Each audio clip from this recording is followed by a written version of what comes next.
G'day and welcome to On The Esky, an Australian sports podcast where we like to wrap up the week that was in sport, have a few Brendan Bevolas, if you will, and talk a little bit of dribble, a little bit of how to cheat at chess. If you want to check out the last episode to listen to that absolute dribble. This week's show, we are currently watching day 2 of the Adelaide Test. Australia take on the West Indies. The Windies surprise a few by taking it to day 5. We'll talk about that in just a second. England, Pakistan playing an almighty first test there at Rawalpindi. The second test just underway now. World Cup, Socceroos, so close. So close, but so far. One keeping blunder and one great save from Argentina's keeper at the death. And the Socceroos have gone packing, but I'm proud of the boys. I'm wearing my jersey as per last episode, as per myself at 7:30 a.m. At the King's Cross Hotel Sunday morning, if you will. You're right. The NFL is into week 14, I believe. Playoff picture really starting to take shape. NBA, about a quarter of the way through the year. Bit of fight news. UFC 282 is going to occur Sunday, our time, Saturday night over there. That's about it in terms of what will be discussed. Please remember we have timestamps. You can skip to the sports that you like, or if you're an absolute nuffy, just listen to the whole damn thing. We do have a few social medias, so check us out on Facebook, Instagram, and Twitter. I don't think Twitter gets much of a run, but maybe the other two. 20% off. You can use the code ESKY, E-S-K-Y, at the Carlton Draft, D-R-A-F-T. They do good stickers, good merch, good gear, like talking about how hot Took Miller is. He's objectively hot. He's rigged. Boys, we like to start off this show by shouting a beer to commend excellent work in the sporting world. Sean, I'm going to pass it to you. How was your week, and who would you like to shout a beer this week? Very, very good, the week that was. And there's a new head coach in Colorado. Unfortunately, not for the Denver Broncos. Not yet. Not yet. The worst day of your life so far. Yeah, maybe you can go up the road in the not-too-distant future. But we're talking about Deion Sanders moving across from Jackson State after winning their second title back-to-back. He's going to Colorado, to the Buffs. Which puts him in the Pac-12. So I guess they're moving up the divisions of the coaching ranks in the college football, that is. The main thing, his son will be the QB. He was the QB the last 2 years at Jackson State as well, and dominated. So I guess for him to push his legitimacy towards a draft pick, getting into the Pac-12 is a great spot to be. Great first, I guess, press conference, really put everyone on notice. That was currently there in the Colorado system. So it'll be interesting to see what Deion does as a head coach in one of the bigger leagues in college football. Colorado got dicked this year, did they not? So obviously going to be quite difficult to go in there and compete with the likes of USC and Oregon. They're always very good. But it's a Division 1 big score, so interesting. Yeah, I think they initially they had 20 commits for next year, and I think they've lost 6 of those. But he's now starting the recruitment process, which kind of ends up being backwards. It's not like you're trying to get high school kids. You're now kind of promoting the school and yourself to get them to come to you. So we'll have to see how it all plays out. But reports his coaching staff might have some heavy NFL talent on it. Mike Zimmer potentially joining his coaching staff, which is a big name. A long-time Vikings coach. So, it will be interesting times in Colorado, and especially considering how bad Denver's done this year. It's kind of a bit of renewed hope in the state. So we'll see what happens. What's the son's name? Do you know? It's not Leon. Does it start with L? Deion, son of Leon. Leon, son of Deion. Yeah. I feel like it was something like that. We're about to find out. For those listeners that aren't that aware of NFL chat, obviously we love our American football here. Deion Sanders, one of the best defensive backs ever to play in the NFL, and one of the few people in history to be a multi-sport athlete. Yeah, I think he's the only person to score a touchdown and a home run in the same week. I believe that is true. Son's name? Chowder? It's chowder. I don't know if I said that right. Chowder. Shedeur. Shedeur. Yeah. Something along those lines. How old? Let us know. Going 20 years old. 20 years old. Yeah. February. February 7th, yeah. There you go. That's still pretty young. Pedigree. Considering the one of the finalists in the Heisman Trophy is 25. And Yeah, what's going on with that? Old as fuck. well, I think it's eligibility and they got extra red years shirt through COVID, etc. interesting. Yeah. It's not quite as old as Brendan Us. Whedon, who was 28, I think, when he came out. Yeah, true. Yeah, Brandon Whedon. You telling me there's still a chance? No, there is no chances. Not for us. For us, Not for us. the moment we came out of the womb, there was no chance. That's why we're doing this podcasting stuff. Trying. Trying, yeah. Not very well. Monks, how was your week? And who would you like to shout a beer? Yeah, similar. Again, week was pretty good. Glad it's Friday, heading into the weekend. Bit of a relaxing weekend. So for this week, I am going to shout Tim Zoo, a 15 Fathoms Black IPA from Jervis Bay Brewing Company. What's the percentage on that? 6%. Good luck to you. Yeah, I might pass out halfway through the podcast, just like a lot of our listeners do. Halfway through, that's great. Make it halfway through. Yeah. Friday night dribble, it's all good. Yeah. Tim Zoo. So he's finally getting his shot for a championship belt. Yeah. So he's heading up against Jamel Charlo in Las Vegas on the 28th of January. So he travelled across to the US this weekend, I think, to start his fight camp, acclimatise to the Bit of US. promotion, I think, as well for this. Yeah, a bit of promotion. Today he was at SoFi Stadium. He got a jersey off Cooper Cup.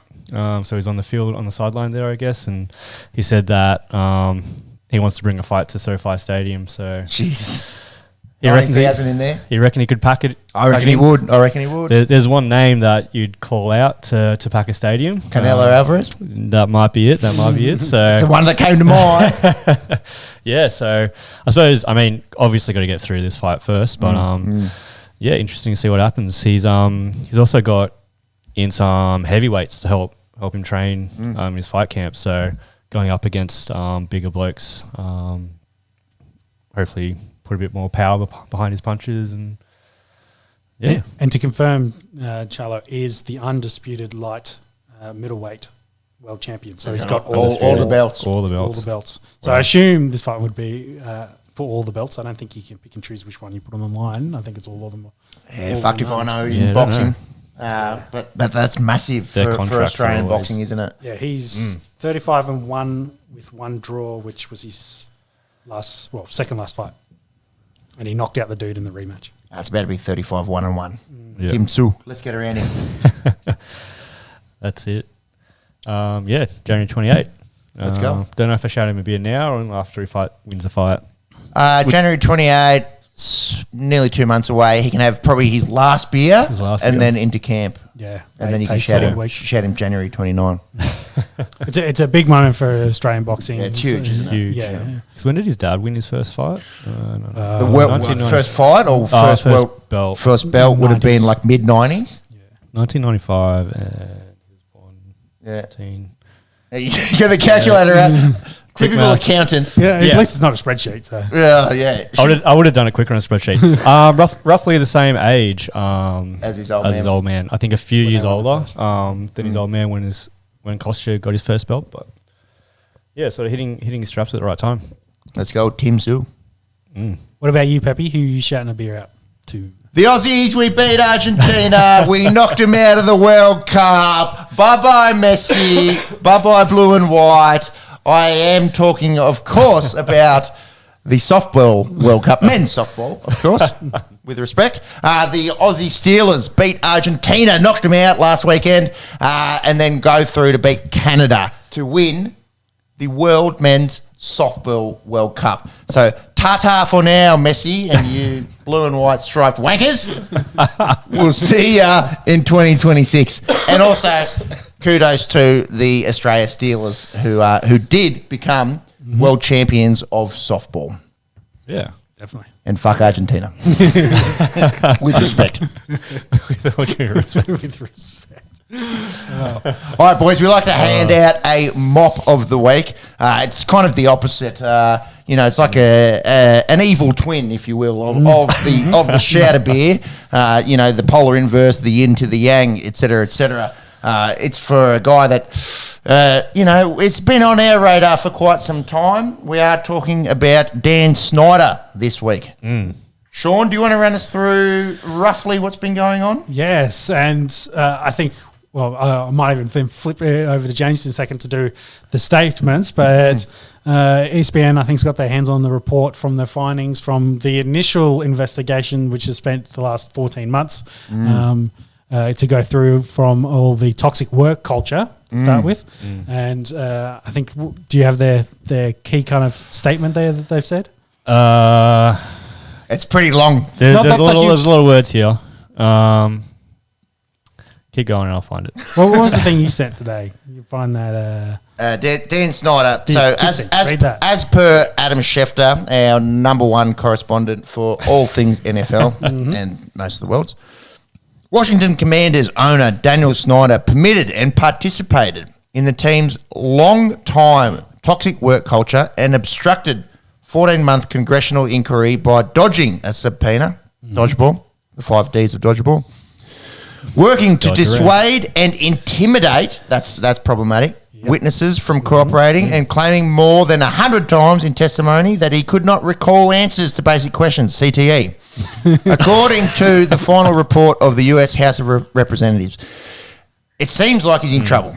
Oh, big time. And what I thought was interesting, there was no mention of any of the financial stuff, any of the fraud that they've been accused of in the last year as well. Yeah, sweep that under the rug. Yeah. Well, I think so this was a congressional hearing for all the stuff prior. So I think stuff. So they've now kind of got a bit of a resolution on that, as in he's not helping his case at all. And then we've got all the fraud stuff coming as well. So, I think you said it best today. It's looking very, you're not going to see any future with there. It's bye Snyder. He's going out And the door. Yes. So young Justin Timberlake. Yeah. Bye. So the sale, they're up for sale. I did see though that they were asking like $8 billion, which would be smash the. Well, I think it's what do the Broncos go for? 4 point something. So 4.5. Yeah. So it's wow, crazy money. Like I think it's overvalued by a couple billion. It's a massive market. Washington is a huge market. It's probably the biggest market of the NFL. It's that's a stretch. Well, maybe LA, but you've got two teams kind of sharing it. Yeah, but it's a huge. It's a massive market. Yeah, indeed. So yeah, maybe they'll do some decent statues and rename the team to something decent after they get sold. Commanders is all right. But yes, so I think there's a lot of writing on the wall, and hopefully for those victims that were affected by this, they'll get some closure and get some result out of this, because it looks like the legal process has kind of seen the shenanigans of Snyder, and we're going to hopefully pin him down and get a result. Very hard to do of a billionaire, though. Yeah, they tend to go down with difficulty. Yeah, or he might go down and then get $8 billion as a nice check from his sales. That's not on, is it? Going to be interesting to see how this pans out. Obviously, the writing has been on the wall for those that follow the NFL. This has been going on for a few years, really. So I guess he gets a mop for being a shit bloke. So. Yep. Yeah. I think it's. I don't know. I don't want to generalise, but it probably comes with the tag of being a billionaire. Like, I think it's a prerequisite. It probably, you have to put that in your resume. Yeah. There's no in-betweens. It's either like you do all the philanthropy and you spend all your money helping people, or you're an absolute asshole. So. I'd love to be proved wrong. Yeah. Anything to add? No, not really. I think it probably just goes back to, obviously Snyder's done all the Australian Test team and the West Indies. Monks, take it away.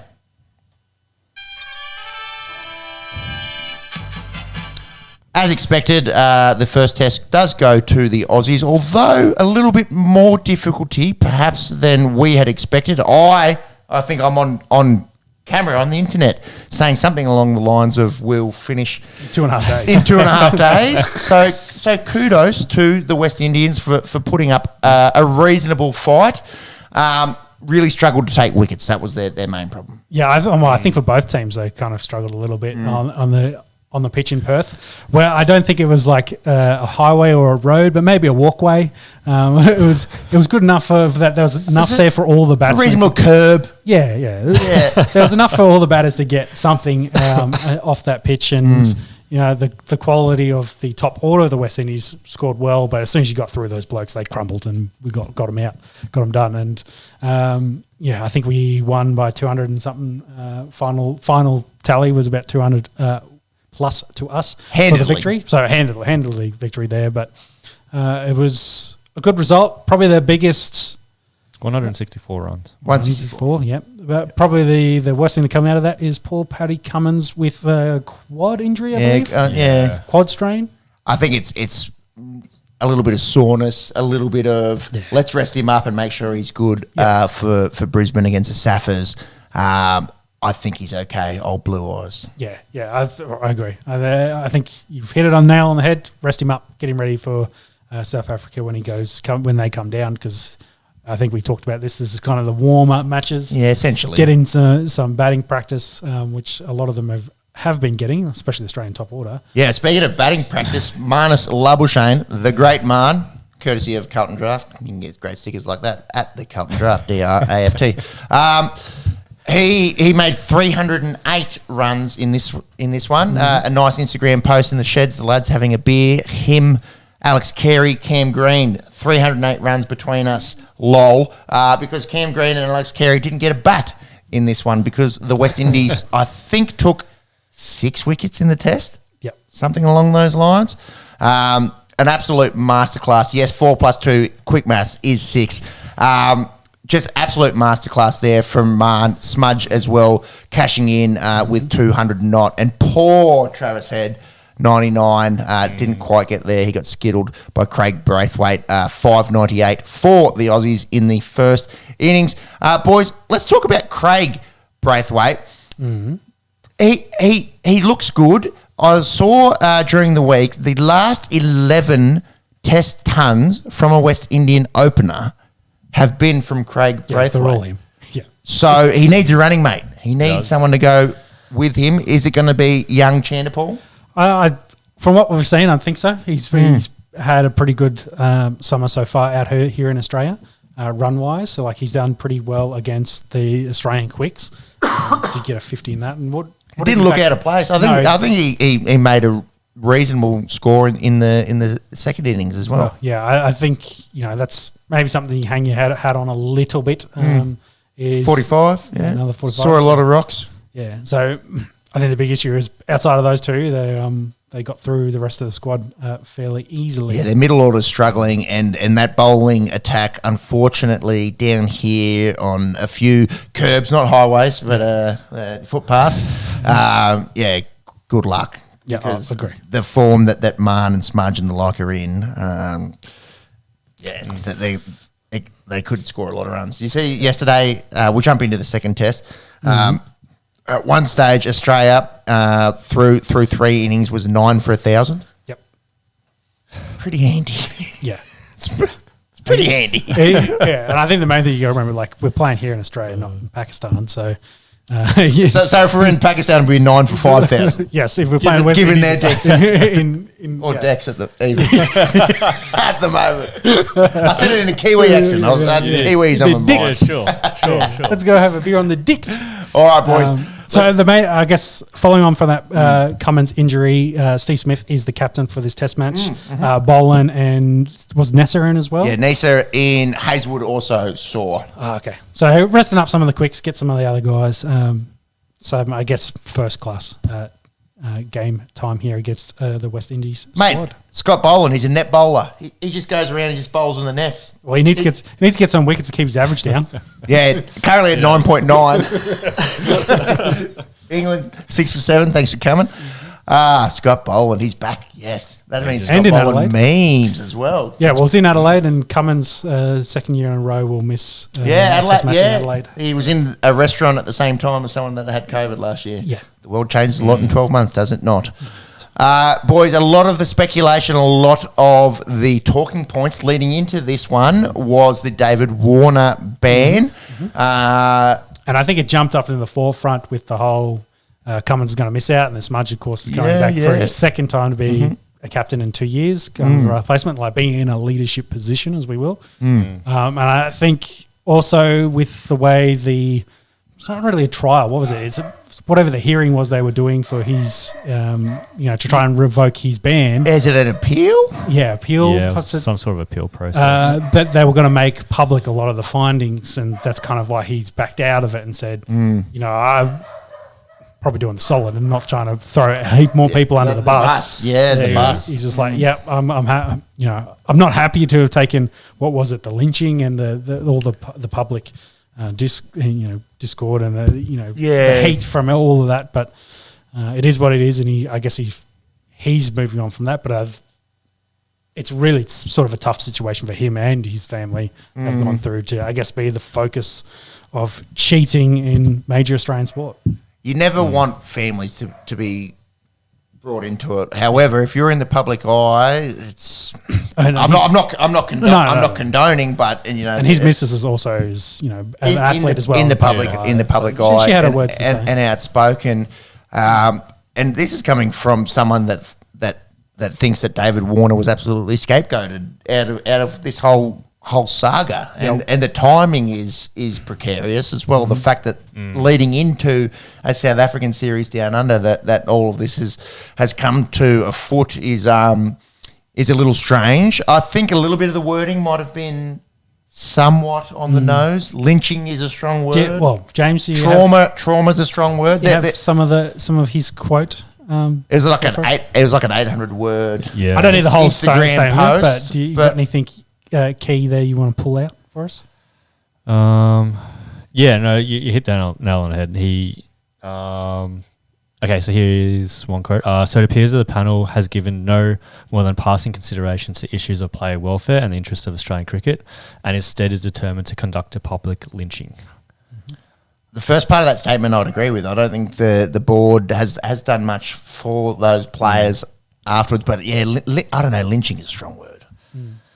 Well, it leads you to think like, how was this process actually going to fall out then? Like, what were they? I think he was just hoping that the appeal would just overturn my ban, at least allow me to potentially hold a leadership position at some point. But I think they're digging up all the other history and all the other stuff behind it. M&M, skeletons, closet, hey mama. But that's what it means. Public lynching sort of means like this is going to be a public sort of out in front of the camera sort of thing. Which is the reason he's pulled out of it. He's like, I don't want to follow through this anymore because it sounds like you're going to air all the dirty laundry, which if you believe his management from today was saying... Yeah, he's quite outspoken, that bloke, isn't he? Well, kind of saying that, key figures of Cricket Australia and executives, guys in the change rooms leading up to that were part of that decision.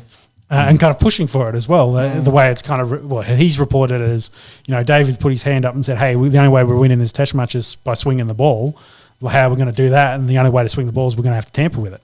And they've given him the green light and said, yep, let's just do it. We got to win this test match. And if that's the case, that's a massive statement if actually it's real. Well, I think it's garbage because I think they all knew. And whoever came up with the idea. It's probably why the coach got sacked very, very quickly afterwards as well. Because probably a lot more people knew about it. And, Smith and David Warner probably took the brunt of it as does anyone want to talk about Paul and then Cam Bancroft? We're talking about scapegoats. Number one scapegoat. Won't ever play for Australia again, probably. Essentially, It's all very messy, isn't it? Yeah. And a lot of the Australian media loves to sacrifice their own, don't they? True. Do we want to talk about cough lollies? Do we want to talk about faff? Do we want to talk about the tell-all? I will say, though, if you understand Australian sport culture, it is a bit different. Because the Australian sport has always been... held to a higher standard or... No, punch above our weight, always the underdog, really, trying to push it. Cheating's not really falls into that mantra. We're not the Russian Olympic team. Like it's a bit of a difference. Like it's always been a different. Where's that public lynching? Yeah, it's always been a different kind of understanding with Australian sport. So what, do we hold ourselves to a higher standard? Well, as being a gritty underdog is kind of where we come from. And, that's that kind of mantra of punching above our weight doesn't really have cheating in it, is why I get it. That's why I think the public really got stuck into him, and I guess that's why the Prime Minister at the time had to make a politician's never bent the rules before. Yeah. Yes, exactly. So it's... I understand kind of probably a little bit of that psychology there, that it may be a little bit different to how some of the other sports in other nations kind of hold themselves up. And yeah, that's kind of my feeling why it was a little bit different and why it was blown so much out of proportion for that reason. Because we think about it, in any of the other major sports, has there really been anything like that for an Australian team? It's been probably the biggest scandal involving an Australian team in my memory. Yeah, I can only think of maybe it's not the hydroplane, the foil on the yachts when we won but that was innovation. That is not cheating. That's different.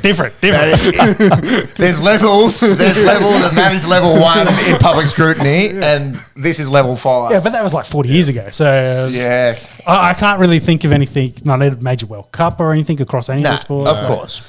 It's always been, the underdog punched above their weight. So, yeah, that's my thoughts. So I think, unfortunately, Warner has to bear the brunt of that, and he will now forever be banned and not be able to take up a leadership position. Monks, any final words? No, I think it's huge of Warner to do this. Like, he's doing it not for himself; he's doing it for the team. He's doing it for Australian cricket. Doesn't give a crap about the politics behind it all. Is just like wants to make sure that the team plays good cricket and continues to play good cricket and doesn't want to be that distraction to the team. So I think, just huge props to Warner to like it's a tough pill to swallow, but sort of taking it on the chin and just saying, look, let's just get back to playing cricket. I think it's also interesting that potentially it airs that maybe there is some still dirty laundry floating around in Cricket Australia. So maybe some other finger pointings and, the guys that play in the team probably don't care too much about the politics side of it, but there's probably a bunch of stuff happening back there that maybe they're not real happy about. Yeah. Well, I mean, all the stuff with Langer and how he got, I guess, lack of a better word, scapegoated as well a little bit towards the end of his term. Well, I think him and Cummins didn't really see eye to eye, unfortunately, but they are. Yeah. Power struggle. It seems like there is a lot of power struggle, a lot of politics behind the scenes that we're not privy to. Hopefully just keep on playing good cricket. Well, I think this is, there's probably smoke, and then this is Warner's little bit of fan to fan those flames and see what comes of it. I would say cricket and politics will never be free of each other. That would be my final statement on that one.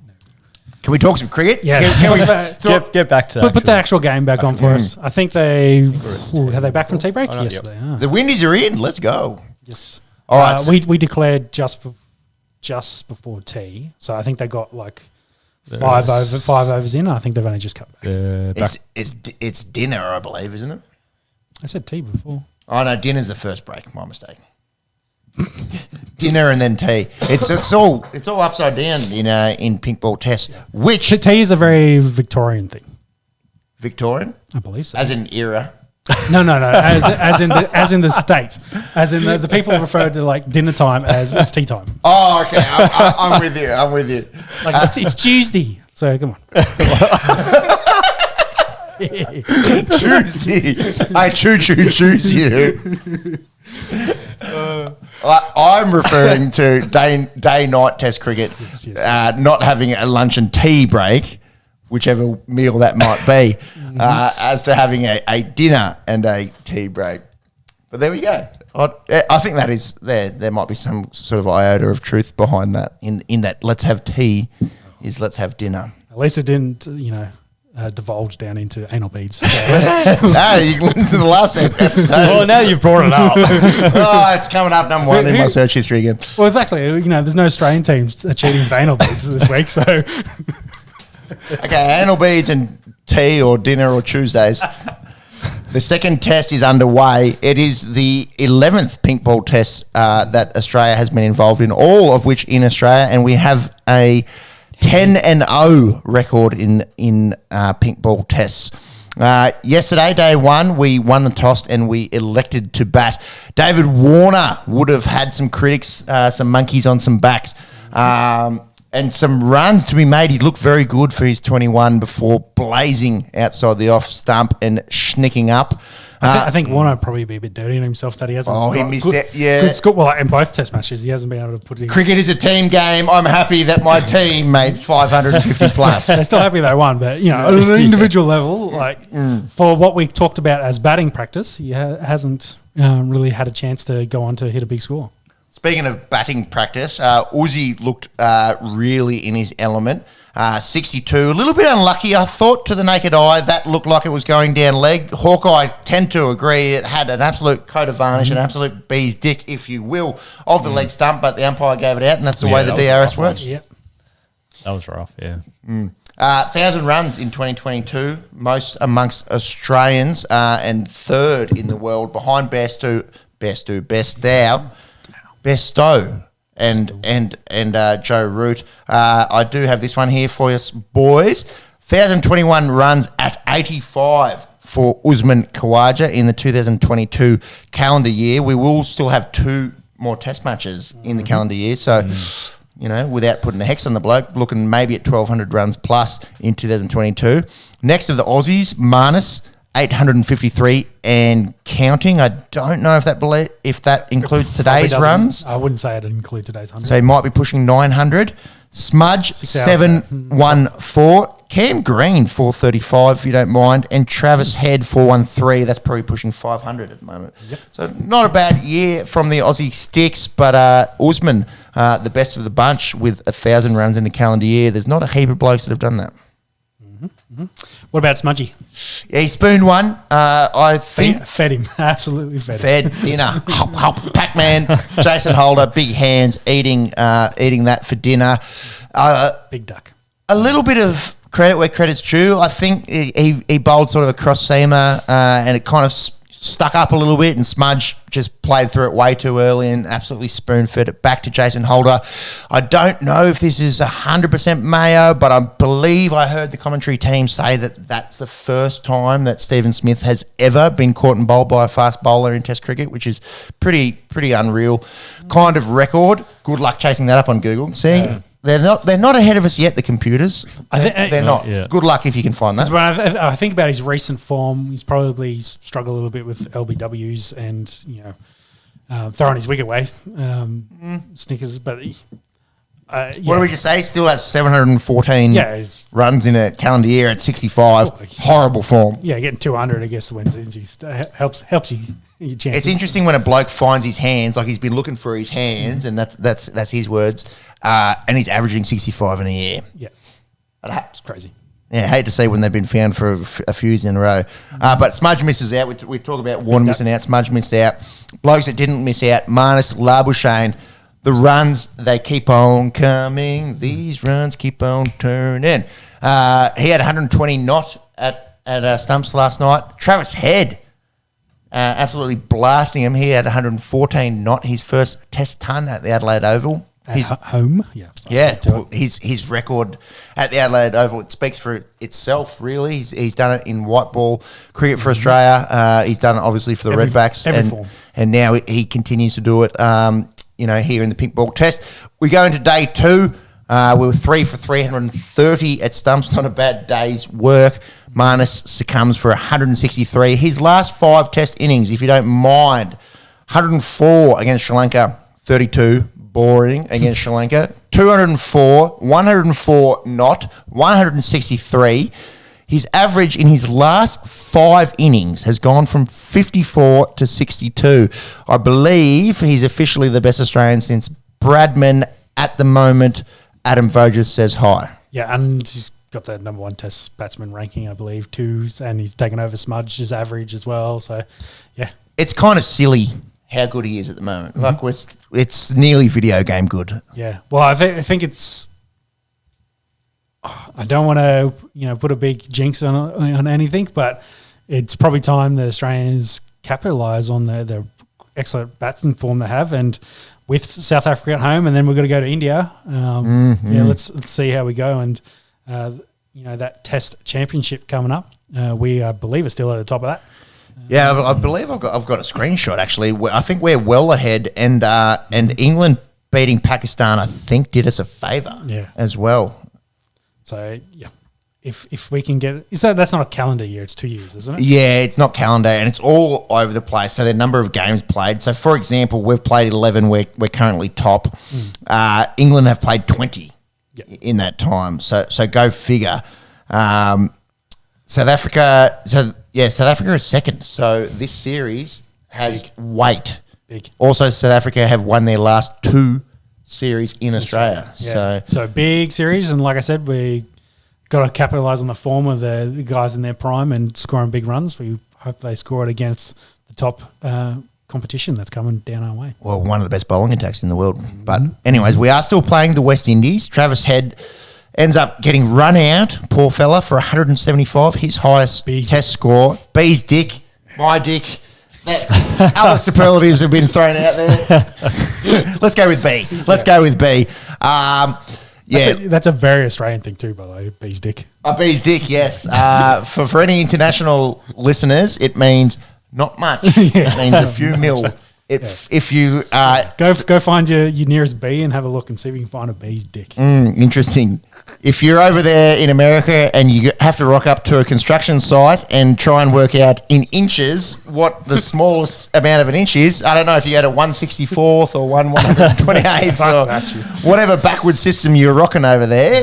That's what it is. The smallest unit of measurement. And that's how much he got run out by. Yes. Disappointing, approaching 200 to be run out by the proverbial beast dick. Yeah, and again, both of these guys didn't really look getting out until they kind of threw it away. So yeah. Oh yeah, throw it away. Can you throw out your wicket at 175?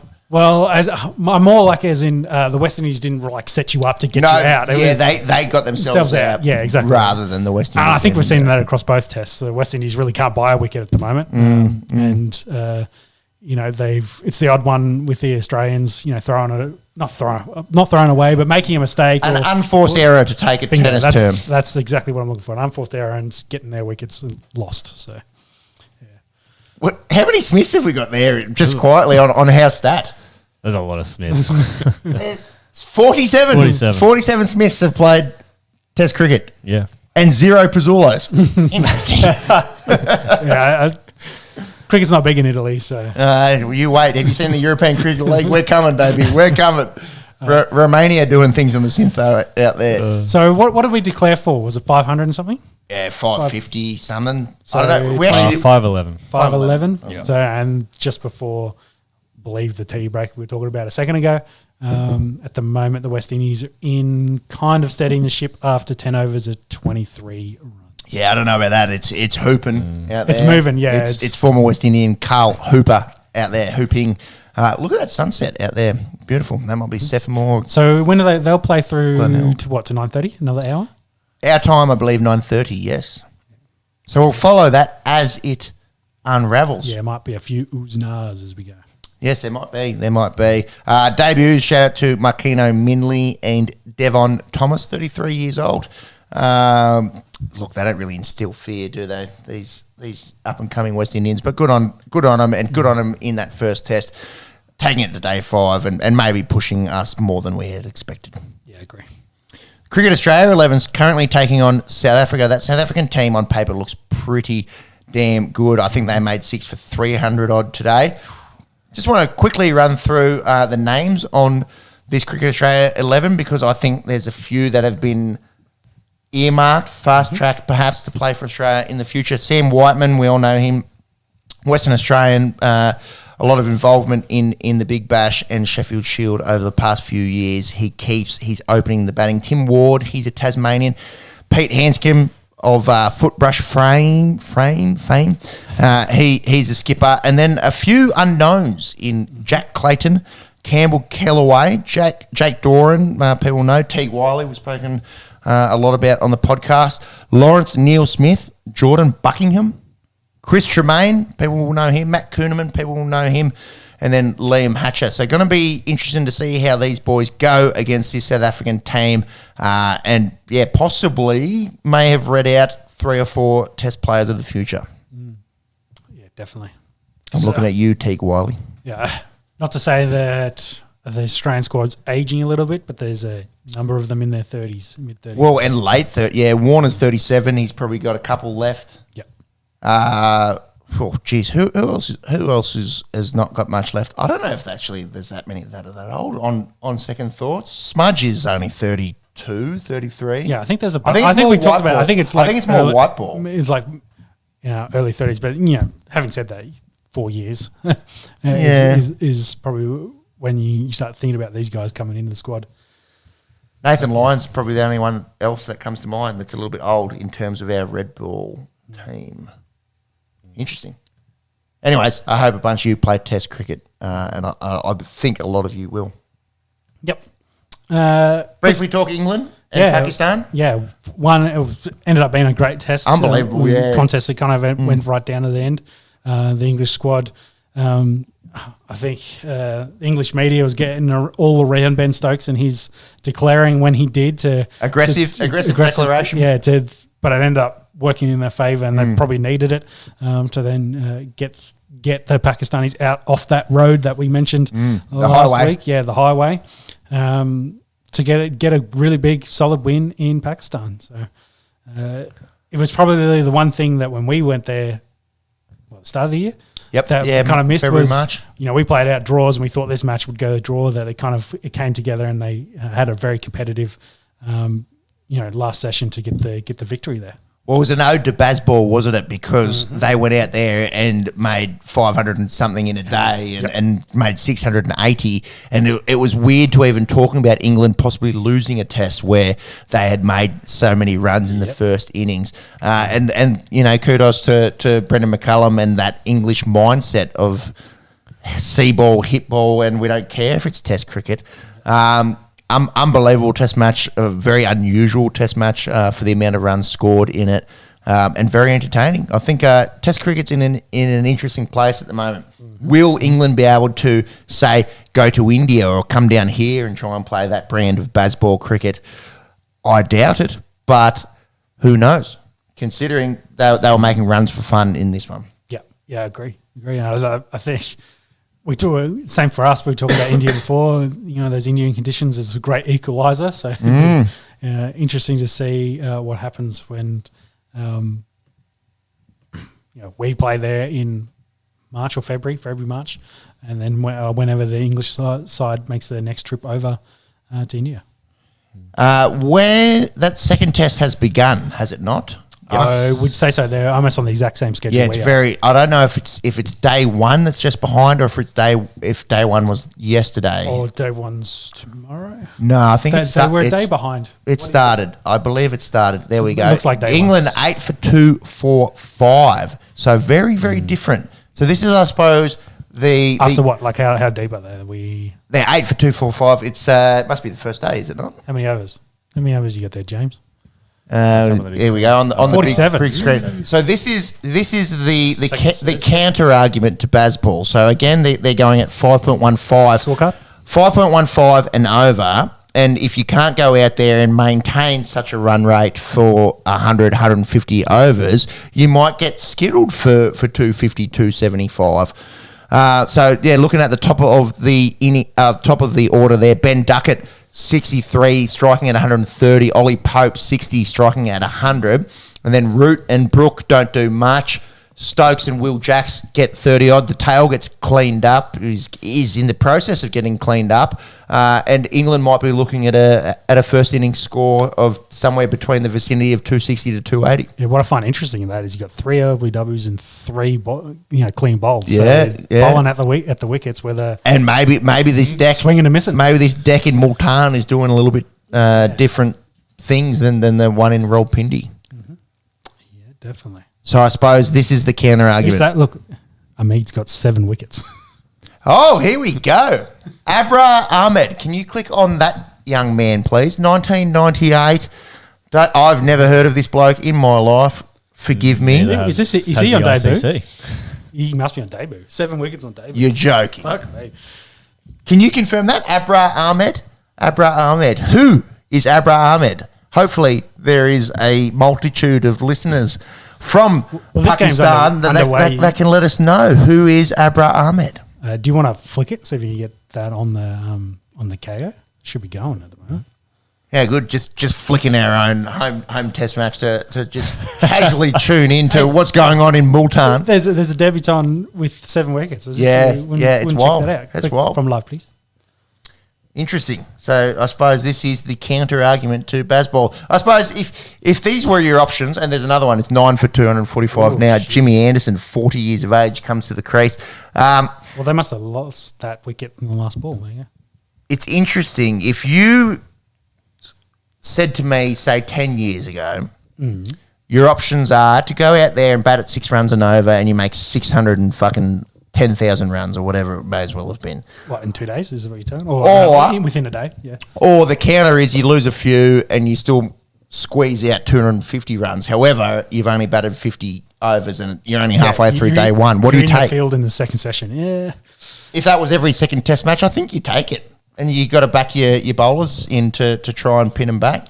Well, I guess it's exciting cricket. It is exciting cricket. Because it's going to be a result. But barring rain, there is a result. And I don't want to, talk about how excellent Australians is, but I think that Ashes series will be quite interesting to see whether that works. They can't do that against our bowling attack down here just quietly, I don't think. Well, that's my question. So would you be happy, hitting that 250, as you say, and then have to field in the summer heat in Australia? Or...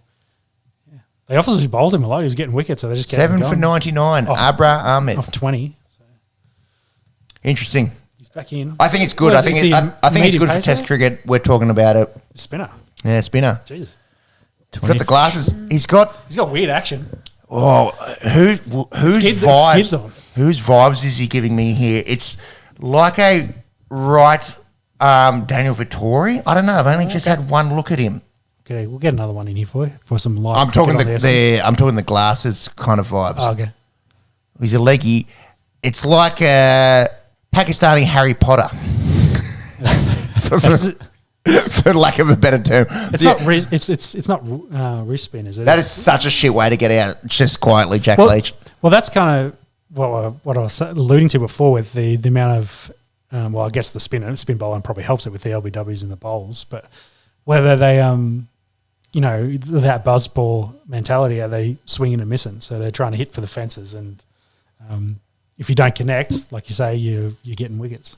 Here we go. So he currently has... Yeah, he's on debut, yeah. Has the second best figures ever for a Pakistani on debut. If he takes one more wicket... He's going to take one right here. Yeah, you guys got to bowl him both hands. Look at that. Is that fucking hell, the wrong one. Jesus. That is not bad. Oh, he looks like such a nerd. I love it. I love it. It's quite interesting. The Pakistani team's gone, I guess, heavy with 2 spinners, considering the roads we talked about. That googly spun too much. Yeah. This might have turned this series on. Look at this is landmines. This is the different. This is different. This is not Rawalpindi highways. No, this is somewhere out back where it's half road, half landmine. Yeah. It's Cambodia under Pol Pot. Get the last one in.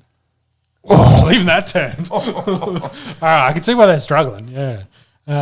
We'll keep an eye on this one. We'll keep an eye on Australia and West Indies. Can you just check for me the English squad? Did they pick 2 spinners? Or have they... Well, Leach was there. Well, Wood's in now. Wood's not. Anderson's not. No, I don't think so. I don't think Interesting. Maybe turn it on its head.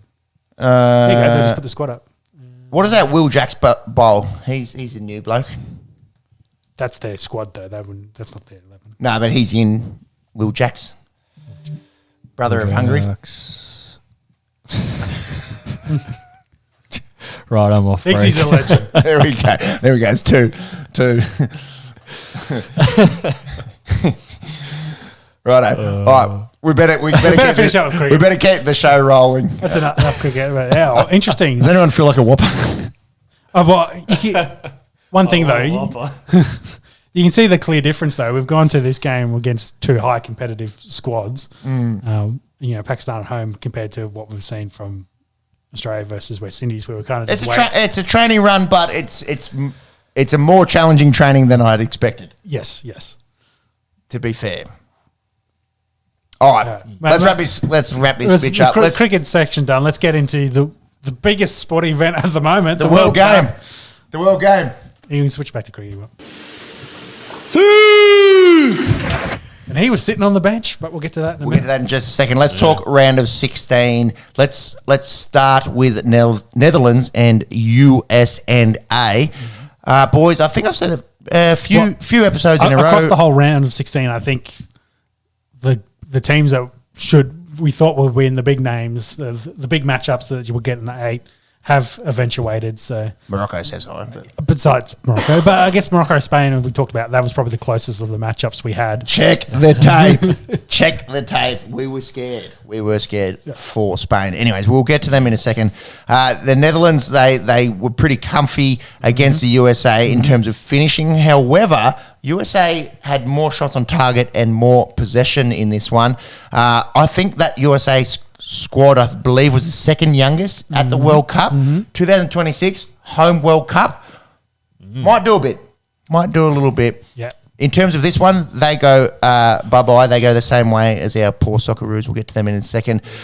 This Netherlands side is good. I've said it from the start, a little bit under the radar, but I think they play that 3-4-3. They've got essentially the best back three getting around in this World Cup. I think that's the second goal that they've conceded in this World Cup.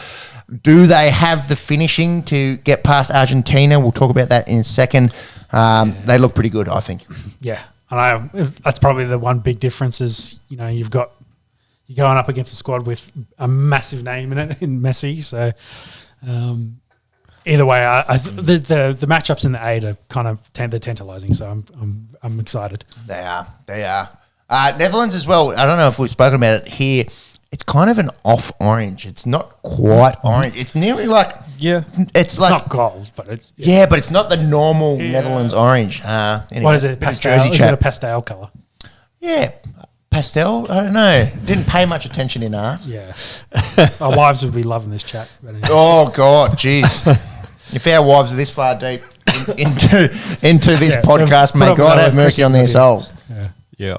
As I often say to my wife, don't worry. By the year 2100, you're not going to have to worry about it. It's not going to be a problem anymore. Can you start that cricket, Jim? No, I can't.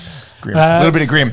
So we cover then our match. Argentina did get the win against Australia 2-1, went up 2-0, and we scored a goal in the 7th, on own goal, I guess, in the 77th minute to kind of give us hope. And then we almost scored 9 minutes and, was it 5+? So it was like literally the last play of the game, essentially. Well, he's really good. It's going to be fun watching him develop. Looking forward to see, if he leaves the A-League and gets to go to a big side in Europe, and B, what he's got to offer in 2026 because he is so young. Yeah, well, I think a lot of the guys that play in the Australian squad didn't do their chances poorly at all. They've definitely Suter is not playing at Stoke City next year. I'm sorry, that's just not happening. He was putting blokes in his pocket and putting them through the washing machine. You know when you leave something in your fucking pocket and you put it through the washing machine and it comes out like it's like a tissue or something, like a receipt, and it's just in tatters. That's what Harry Suter was doing.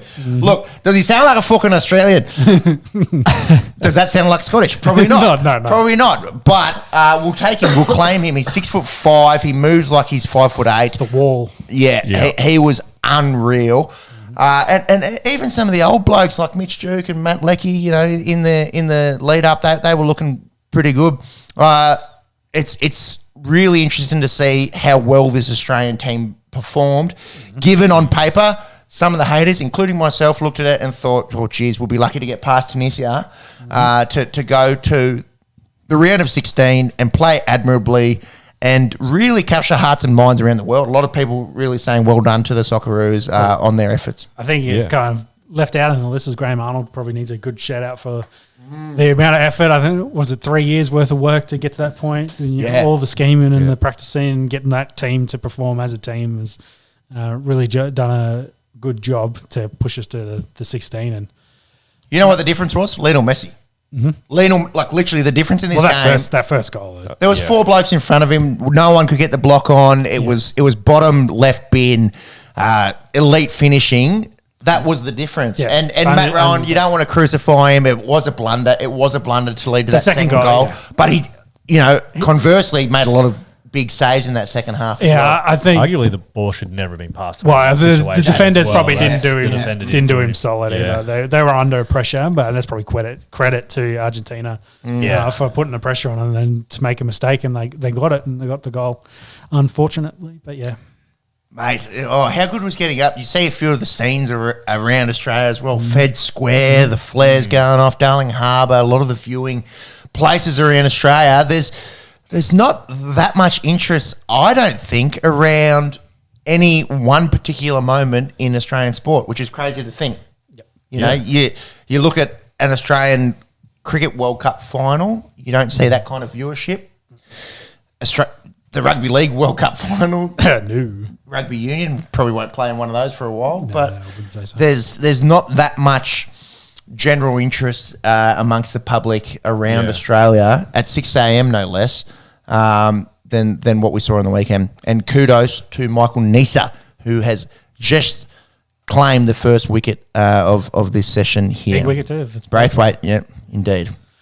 So yeah, for the Australians, I was going to say there's no kind of great equaliser like football is, and the world game, as we talk, that kind of fits really well with the diverse culture of the Australian people. So yeah, it's definitely something everyone can get around, and that's why they do. It's reflected in the team as well. Like you look at the Socceroos, and there's a few Anglos, like the bloke from Wallet. There's a few There's Wogs. a few like you, yeah. Not there's you can be the African representative, but it's so multicultural, and it's so nice to see, isn't it? That it's and to be fair, we did steal a few Scotsmen as well, chuck them in the mix, but you don't look at many team lists, and you certainly won't see it in cricket or rugby league or Australian rules football, where you look at a team list and see such diversity. Yeah, and it's kind of been, I guess, a up and down of the Football Federation in Australia, that they've and past World Cups we've had the same kind of momentum, the extra hype around it, they come off it. They take a bit of that, and then it just doesn't always lead to growth within the sport within this country. So hopefully this year, with more eyes and again more hype, again they can use some of that to grow the sport in this country, to get those next lot of stars, to get those next lot of, let's just say, EPL guys, the Harry Kewells, the Tim Cahills, etc. Who's that next breed that comes through. It doesn't have to be like that, but that's the quality of the talent, pushing that level of, like, we've got as good a talent as some of the other clubs, other countries going around. Indeed, there would have been a lot of young kids watching that will be inspired to pursue football, the world game. Yeah, I think as they grow up. I think after the Harry Kewell World Cup, they were saying there was like a 200% increase in soccer sign-ups for young kids. Yeah. That's the thing. You just got to invest in the grassroots and grow that, not just in this country, but take those guys and give them pathways into all over the place to high quality. And it's great to see, back then there was no A-League, so it's great to see the A-League kind of growing, needs to continue to grow, needs to compete with the other big leagues in this country, and not be the little brother. As it is. Well said. Let's talk French Poland. I was going to say, do we have to talk about England again? But let's start. We'll talk about the French. We'll talk about England in a second. France, very good. Olivier Giroud becomes the highest scoring Frenchman ever, surpassing the great Thierry Henry. He's got 52 international goals on Henry, 51 goals, and Antoine Griezmann, a little bit more than I expected. He has 42. Never really looked like losing this one. Dominated the possession, had more shots on target. Mbappe brace. Look, if you said Kylian Mbappe has overtaken Messi and Ronaldo as the best player in the world, I think you'd have a fair point. Unbelievable. He's 22. He's 20. Yeah, seriously. Can he put it together, the legacy and the resume that those two you just mentioned put together? Well, he's got another decade to do it. So and he's already won a World Cup. yeah. Also too. So France, very good. I think France is the best team on that side of the draw. We'll talk about the quarterfinals in a second. England made light work of Senegal. Would have been interesting to see what Senegal could have done attacking wise if they had, one of the top 5, top 10 players in the world in Sadio Mane. Unfortunately, didn't have him throughout the tournament. Harry Kane getting on the board. He got on the board, which was interesting considering that England had 9 goals in the group stage and Harry Kane didn't have any of them, which is very unusual. But yeah, they made very light work of the African team there. This game was very interesting. Japan, Croatia. Yeah, unfortunate for Japan. Yeah, we were kind of hinting towards maybe a Japanese upset. We weren't far off. It finished 1-1. Croatia go through 3-1 on pens. Croatia, I think, had the possession and the shots in that one. Brazil, absolute training run. The first half against the poor South Korean side.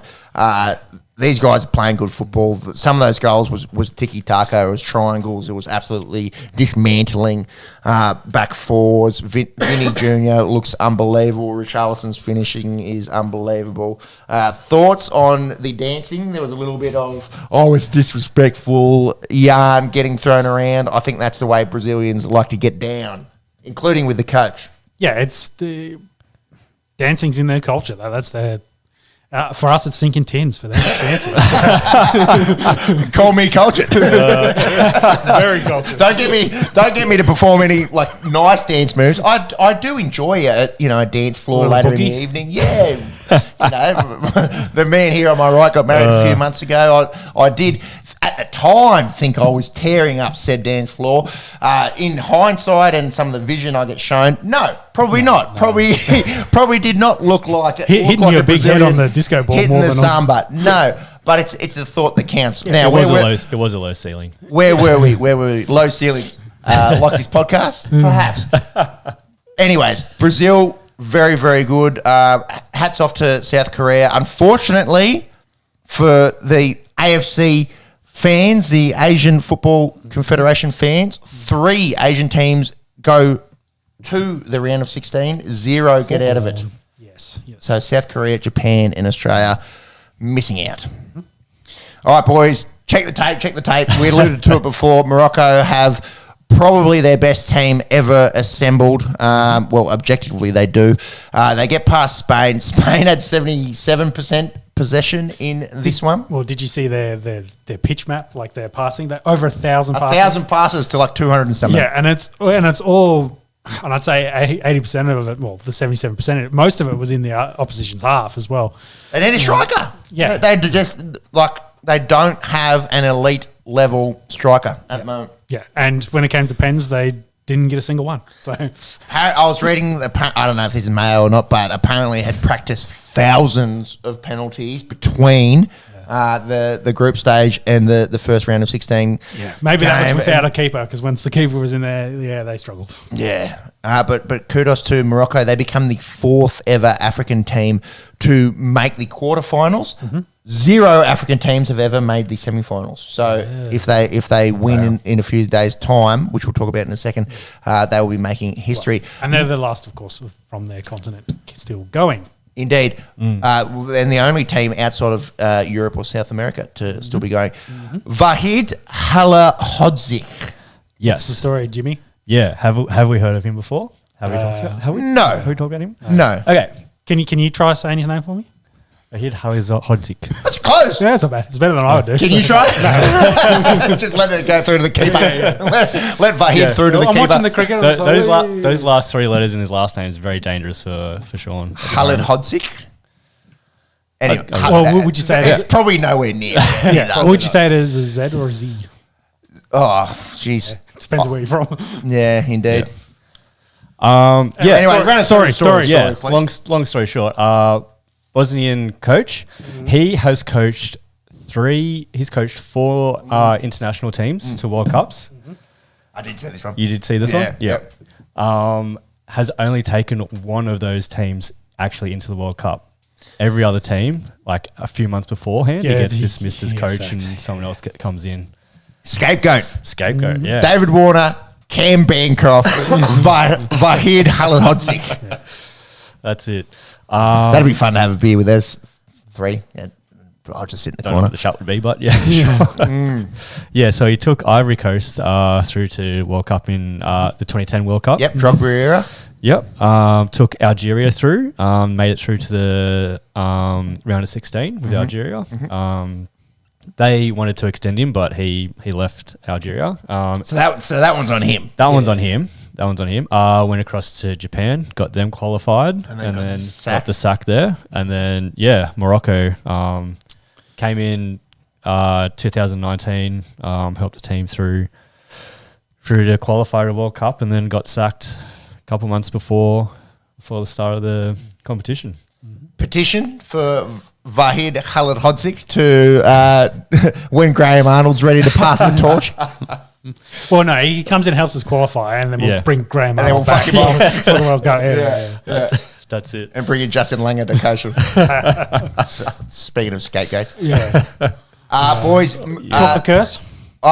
In 1 second, the only other point that I wanted to make about Morocco, a lot of them are European born, which is a little bit spicy because usually it works the other way. Yeah. Often France and Germany come to mind, but also the Netherlands and Belgium have a lot of players that come from North Africa or Turkey or the Arab world, and often do very, very well at the World Cup. The names like Zinedine Zidane and Karim Benzema come to mind. Do you think maybe it's because of the amount of talent that's come out recently that now, those other teams are full, and if they want to get some playing time? Interesting. It's an immigration thing. It's a lot of Moroccans that were born in Spain and France and say, no, I'm Moroccan and I want to play for Morocco. Yeah.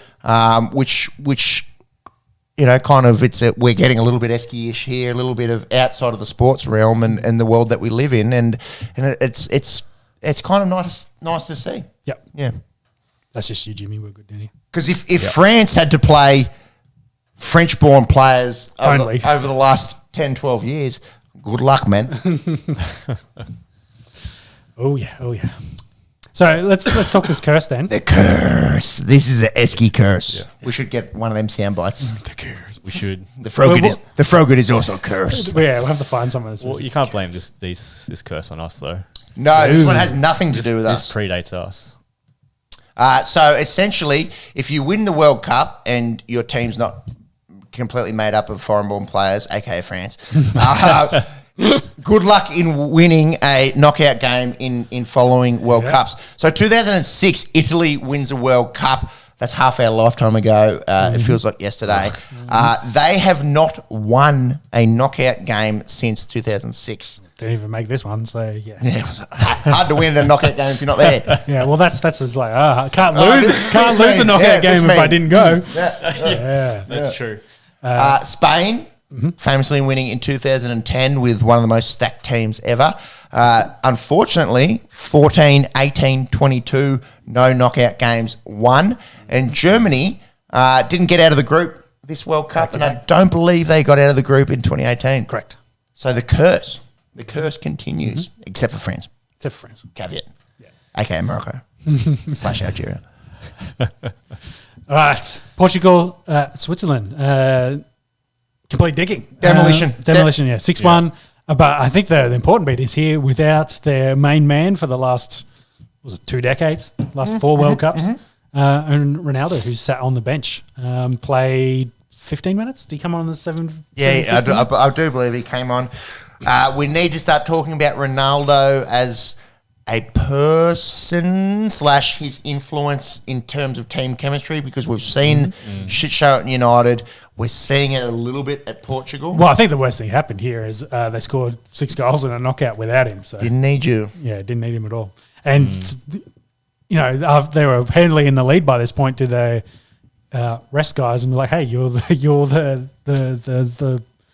guy to get there the remaining miles in his legs while the others take a breather and hit the showers." Should we talk quickly about this deal? Apparently it's done with Al Nasser of Saudi Arabian League fame.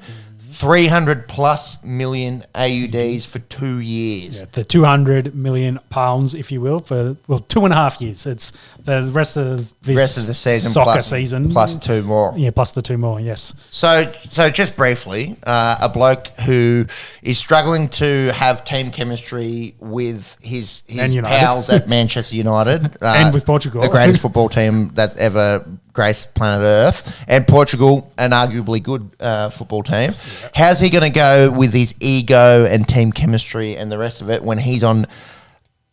I don't think he's going to care. He'll just wipe 50 times whatever the other next player's on. Is that outlandish to say 50? Yeah, let's say 10. Let's say 10 to be safe. I'm pretty sure he's getting 20 mil more than what like a year than Messi is. So it's a crazy. He'll be getting more than probably the rest of the league is combined. Yeah. So that's Mayo, but I don't. Like. Yeah, well, I was going to say he's going to wipe those tears away with dollars. So your big wad of cash, he's just going to rub his face with it. What's the currency in Saudi Arabia? Didn't we talk about this last week? It's not barrels of oil. Did it actually? Yeah, well, I'm pretty sure it did. Obviously, it didn't stick. Obviously, it didn't stick. Yeah, I don't know. It's starting to become a little bit on the nose, I think. But should we talk more about, say, the young talent in this team? Oh, 100%. Let's talk about Gonçalo Ramos. Yeah. 21-year-old striker out of Benfica, scores 17th, 51st, 67th minute, the youngest player ever at a World Cup to score a hat-trick since a bloke called Pelé. You might have heard of him. Pretty elite company to be in. And talking of elite company, this guy's in my nickname company. His name's Pepe. Yeah. 39-year-old. Yeah, stretch, but anyway, we'll go with it. 39-year-old, 4-time captain of Portugal. The last 4 years probably not the kindest on his hairline.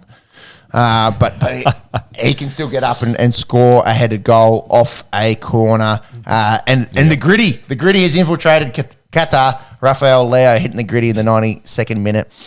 Switzerland absolutely pants pulled down. Elite finishing there from the Portuguese. Yep. So that means we now head into the quarterfinals. We've got Netherlands taking on Argentina, Croatia, Brazil, Morocco, Portugal, England versus France. Some very tasty matchups in that. Start from the top. What do you think results-wise? I've said it before. I think the Netherlands, their back three, I really like how they defend. Obviously, it's going to come down to shutting a guy called Messi down. I think Argentina, on paper, have been stronger in World Cups in previous years and haven't been able to get the job done. Most notably, that loss to Germany back in 2014. Yep. But they've got a guy that can turn a game on its head. So perhaps there will be some individual moment of Leo Messi brilliance. I think on paper, as a team, as a whole, I think the Netherlands are better. In terms of legacy, Messi probably doesn't have another one of these in his legs. Most likely his last go. It's going to be huge. Netherlands and Argentina as well have a storied history in terms of World Cup matchups. Probably going to be hard to watch this one as fans down under. The 2 a.m. slot really hits. So these all happening in the next couple hours? Yeah, so 2 a.m., 6 a.m. and then Saturday. This one's the 6 a.m. one. Oh, that's the 6. Yeah. So Croatia, so I think they've Brazil. got around the other way. Yeah. Thank you. Yeah. That's kind of good. I think let's talk about Brazil, Croatia. Oh, well, let's just finish here. I'd like to see Argentina for that legacy reason go through. What is there a favourite, Jimmy, that you're looking at there? Yeah, Argentina is the favourite. $2.15 up against Netherlands $3.70. Interesting odds. Hard to punt at this stage of the tournament. Yeah. So that then I guess leads us into Croatia, Brazil. Then I think Brazil will probably be heavy favourites in this. And I'd say so. And deservedly, Croatia done very well, I think, with this old team. I thought 2018 was... I think that's a challenge for them. Was a stellar effort to make a World Cup final with a population of 3.5 million people is obscene. And a team that is kind of ageing. But this, again, talk about windows is probably... the back end of the final corner of the last iota of the window. Yeah. Mum and Dad have realised it's a bit cold and they're trying to close that window. Yes, if you will. Yeah, but I think, Brazil, they just look way too red hot.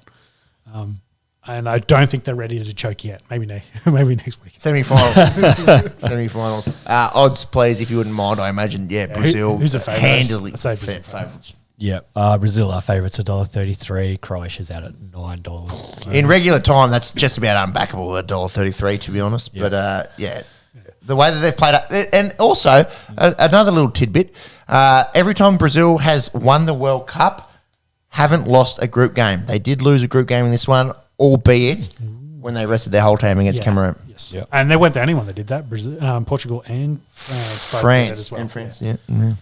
Well, Neymar $2.10 anytime scorer. What's he paying to over dramatically dive after getting slightly nicked? No market for that. no, Market suspended. yeah, Market suspended. that's a definite. Okay. Yeah. Morocco taking on Portugal, which ends up being a bit of an interesting matchup here. Is anyone game enough to say that they will beat Portugal? You know what? No one really put their nuts on the table last week and said Morocco will go out and beat Spain. I feel like We said we felt like it could possibly happen. I feel like Spain dominated possession, couldn't score because of no striker, whereas I think Portugal could probably get the same amount of possession, but they've got the talent up front. Well, that's an interesting point that you make, because that Switzerland game, they had 52% possession, 6 in the back of the onion bag. So it's not so much about possession with them, whereas Spain was like elite midfield, knock it around 1,000 passes. Just couldn't score. Can't score. I think they'll get what I'm saying is I think they'll get a decent amount of the ball, and from what we've seen, they'll be able to score some goals. So, I think Portugal will do the job here. Highly interested in the kits here. Red and green takes on red and green. Just the way my brain works. It's a very Christmas matchup. Yeah, well, Christmas. I like it. Yeah. Christmas shirt there. We might have a Christmas episode incoming. Might have to get the Mr. Hanky T-shirt. Maybe no repeat of 2021 Esky Christmas party. That might need to be deleted from the records. But Max, have you got some odds there? Yes. Portugal, pretty handy favourites. Yeah, Portugal's favourites. Through no effort of Ronaldo, they are $1.66. Morocco's out at $5.50 at the moment. And then I guess probably the biggest matchup in this round, you'd say. 100 Years War. Yeah, with England taking on What was that, 116? France. 116. 114, 116, What are you boys feeling here? France, way too strong on paper. I think get the job done. England, notorious chokers. I can't say I've seen much coming home chat yet. There's been bits and pieces. But I just don't think it's been as prevalent as it had been for previous times. Well, I think they've been. If they win this game, it definitely would be. Indeed. Yeah. So I think they've circled this in the tournament and they've gotten to that spot. Well, this is their semi-final. Like, if you can get past France, if you get past France, you'd fancy Morocco or Portugal, would you not? Yes, agree. So if we're all picking France, well, I'm assuming the odds are heavily in their favour. France. Yeah. This England team, they could do a bit. It's probably on paper one of the stronger English teams in recent memory. Obviously, did a bit in the Euros last year. Yep. Succumbed to a really, really strong European team that loves to not make World Cups, but that is what it is. Who would that be? American Samoa. Of Italian fame. I've got the biggest belting in World Cup history qualifying fame. Poor American Samoa. France for mine, France for yours. Yeah, and I think overall, if that sums it up, if I think you were leaning more towards the Netherlands. Me, I've got Argentina, Brazil, Portugal, and France. So the tournament's kind of, I guess, playing out the way largely we'd thought of to that point to get into the semi-finals. I think Netherlands and Argentina is probably the biggest coin flip. Yeah. And then maybe you might say England and France, and then strong favourites, I suppose, in Brazil and Portugal, but stranger things have happened. Yeah, definitely. Yeah, it is, each team's, they've got to play the match first, and we'll see who comes out the winners. But again, more juicy matchups to come into the semi-finals before we get into a final. These bookies aren't so sold on No, France. They are not. So France are favourites. $2.45 to England $2.90. It's a sports bet Rupert Murdoch. I don't know, Does he but live in England? Australia, England. No, well, it's Australian based, but maybe a lot. Well, if he owns it, but doesn't he live in England? Fucked if I know. Yeah. All I know about him is the Simpsons episode where they in say, US. "Hi, Rupert." US? Yeah, interesting. A lot closer than we had suspected. Well, Boys, let's just do a quick bold prediction for the final. Or final. Final. I think both. So probably Brazil, France final. Brazil win. I'll say Brazil, France. Got to be different, I suppose. France win. Come on, Max, give us a Morocco, Croatia.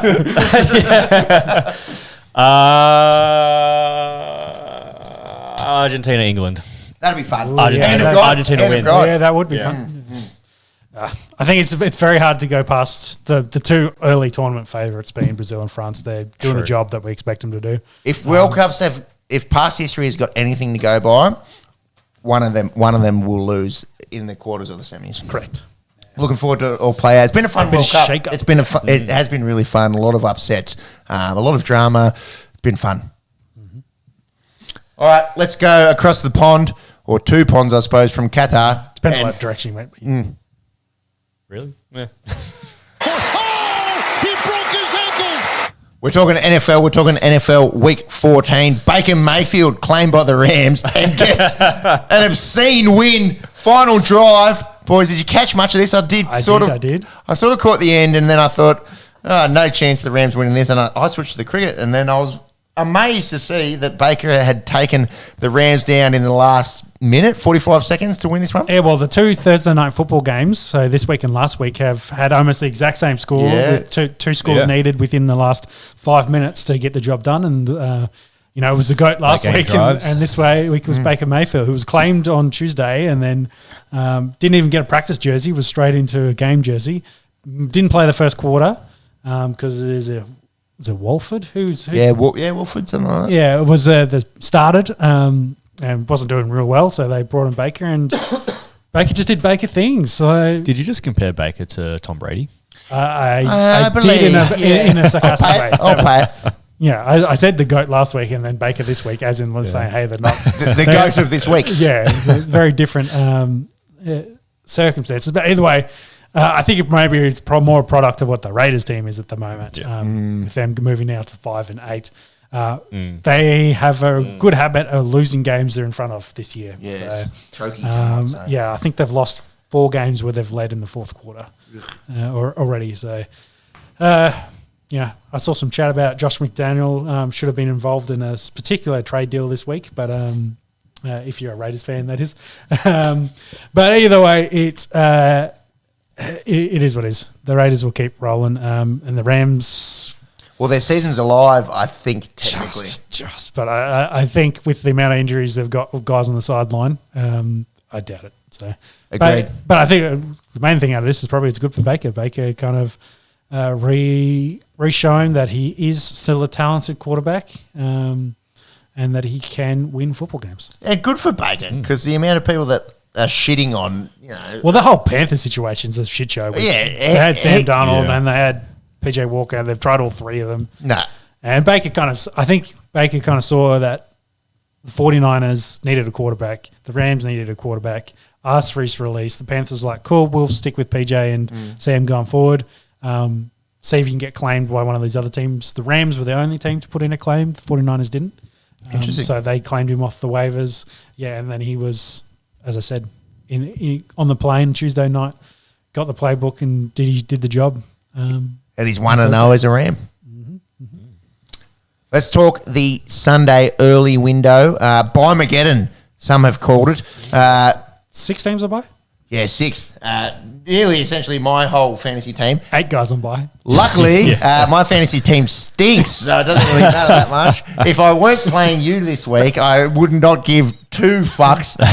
But because I'm playing you, I'll give 3. All right, boys. That's it. If most of your fantasy teams on buys, just looking at the teams on buys, you're not doing great in fantasy. Falcons. Run us through. Falcons, poo. Falcons, Bears, Poo. Packers, Poo. Colts, Poo. Saints, and Commanders. Commanders is probably the best of those ones. Ostensibly poo outside of Commanders, who are still, I believe, fourth in the NFC East. Yeah. I think they're the only team above 500 out of that list, though. Yeah. There you go.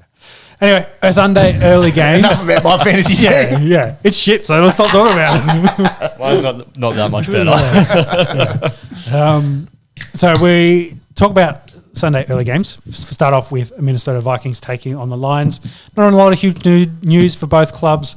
Vikings have been good. The Lions getting a little bit healthier. Swift, probably the main kind of news, getting a larger role last week. Because it'd been the Jamal Williams show for a lot of this year. And they kind of split 50-50 last week, so maybe Swift is starting to get a bit healthier. They also had Williams, their first-round pick, back. He did like 10 snaps, I think, last week, but they try to roll him in. Do I think they're going to challenge the Vikings? No. But I guess the better question is, how good of a team do we think this 10-2 Vikings are? Are they Dave Grohl's? Or are they on the spectrum of Dave Grohl's to winning a championship? Where do you think they fit? Oh, the Vikings, notoriously bad championship winners, Super Bowl winners. I think they're pretty good. I think they're pretty good. Their records would suggest that. Yeah, just don't play games on primetime, I think is the main thing. No primetime Kirk Cousins, although Kirk, again, I'm not going to compare him to Baker because obviously he's a little bit better, but also kind of media like to dump on him and shit on him. And if I was Kirk Cousins, I'd be getting that shirt off and, get who that? Yeah. I think the Vikings are pretty good. And this is coming from a former Packers fan. You like that?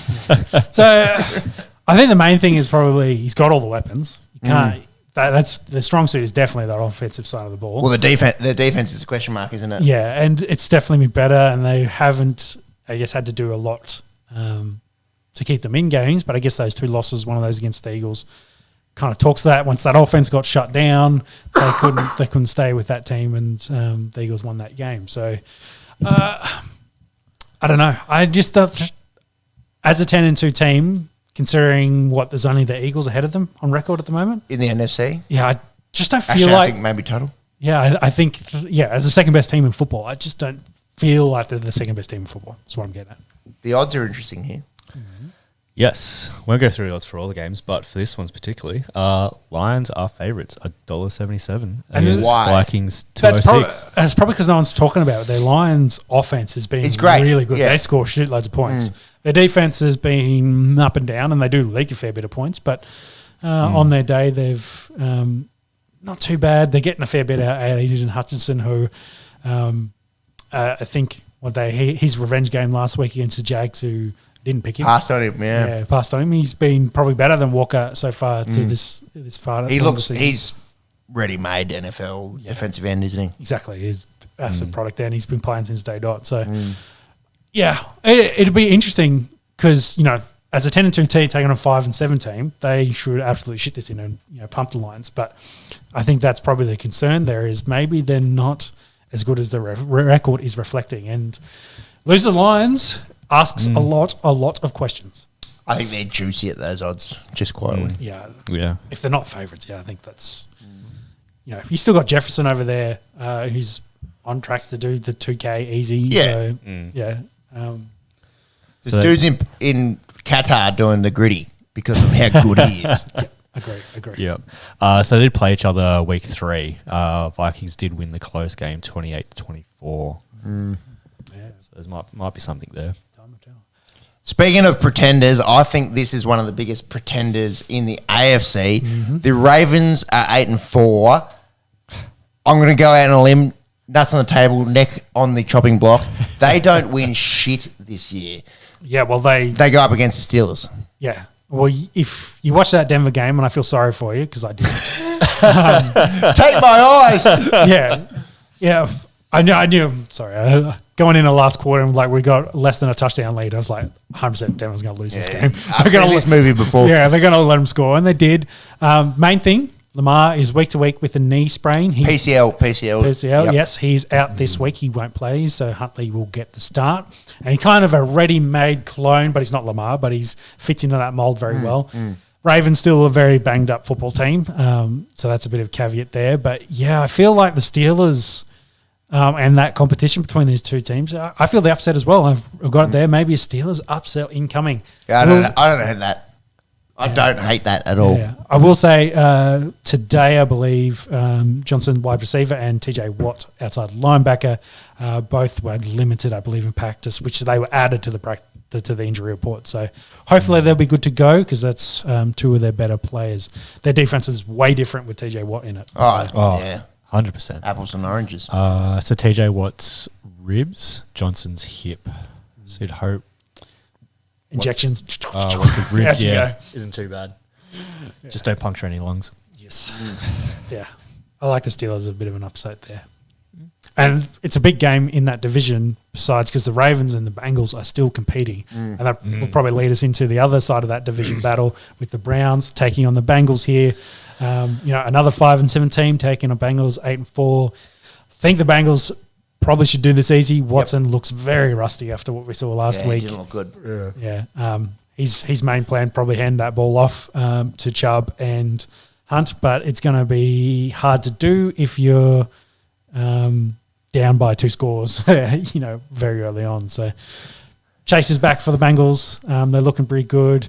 I wanted to have a quick check on MVP chat because I think Burrow has been playing really well and another really excellent week last week with all his weapons back. He's father of the Chiefs, apparently. Beat him 3 times in 2022, including the AFC Championship game. Yep. Which, if you're... And they started really slow this year. So they're horribly, really bad, but really obviously can beat good football teams. Yep. So that's what I would look at more so than a record is record against good teams. Yeah, I agree. I still think their biggest concern is defense. Yeah. And offensive line. It hasn't really changed too much. But against the Browns teams, they should win. I think the question will become more playoff, how deep they go. Jimmy, what's the MVP chat currently? Yeah, so it's a close race between 1 and 2. So Patty Mahomes is $2.25. Jalen Hurts is $2.50. And it blows out a little bit to Joe Burrow at $10. Not bad. How far down is he? Is he third? Third. Yeah. So then you got Josh Allen at 12 and which is crazy. Tua at 15. It's 5-horse race essentially before it jumps out to the GOAT, Geno Smith. And then Tyreek Hill, first non-QB, sitting there at $76. I think stats-wise, Jefferson's got more. Maybe he's got less touchdowns now I think about it. He's probably got more yards but less touchdowns than Hill. Jefferson's at 101s. Yeah. It's not going to a wide receiver. No, it's a quarterback's award, unfortunately. But unless you do something outlandishly ridiculous, break some record from 40 years ago, then Lawrence Taylor says hi? Yeah. That's what I mean. Like, he broke the sack record. Has a running back ever won it? AP did after he did 2K, I thought. Didn't he win it that year and then he blew his ACL out the following year? Monkey, just get a list of MVPs. Yeah, I think he did. I think he might be right. Essentially, it's 95% QBs. Yeah. I think in the last 2 decades since the turn of the century, it's been heavy quarterback. So Tyreek is leading in receptions, receiving yards. Jefferson's sitting at third for receptions, second for receiving yards. Neither really getting too many touchdowns. Touchdowns, Devontae and Travis Kelce. Yeah. Interesting. Spoiler alert, it's a quarterback. It's a quarterback's battle. Keep the division battles going. Jets take on the Bills. The 7-5 Jets take on the 9-3 Bills. 2 big player news. Mike White will continue to start for the Jets, and Von Miller, unfortunately, that knee injury ended up being ACL. He's having surgery. Season done. Horrible news. Yes. On the Bills front, James Cook kind of starting to find that role we thought he would have at the start of the year, filling in as that core running back in that 4 or 5 wide set that they like to run over there in Buffalo. Do we see the Jets hanging with the Bills? They played pretty well last week. I will give that. The defense is legit. They gave up a lot of points, had to chase in that game to come back. But, I think Mike White has elevated that offense. We did talk, though, it might take a couple of weeks for defenses to start to bring him in. And, he had 3 hot games last year and then was crap afterwards. And this is his 3rd game, so whether he'll have another hot one and then he'll be figured out, as you will. Is he better than Zach Wilson? I think based on stats, if you look at the numbers, the answer is yes. I think he is. Yeah. If you're talking about Small sample size though. If you're talking about MILF Smash, Zach Wilson, alleged is clear. He's got the someone check Mike White's MILF history. Yeah. So I think the Bills again should get another win here. Small sample size. This I think would be a good football game. I really think it is in Buffalo, and hopefully it's not under 6 foot of snow again. It's should be cold up there, but I feel Buffalo's going to win. Yeah, I like Buffalo here, but who would have thought we'd be talking about the Jets 2 games above 500 as we head down the stretch? Credit to their young talent and their drafting they've done in the last 2 years. They've done very well. They have done excellent.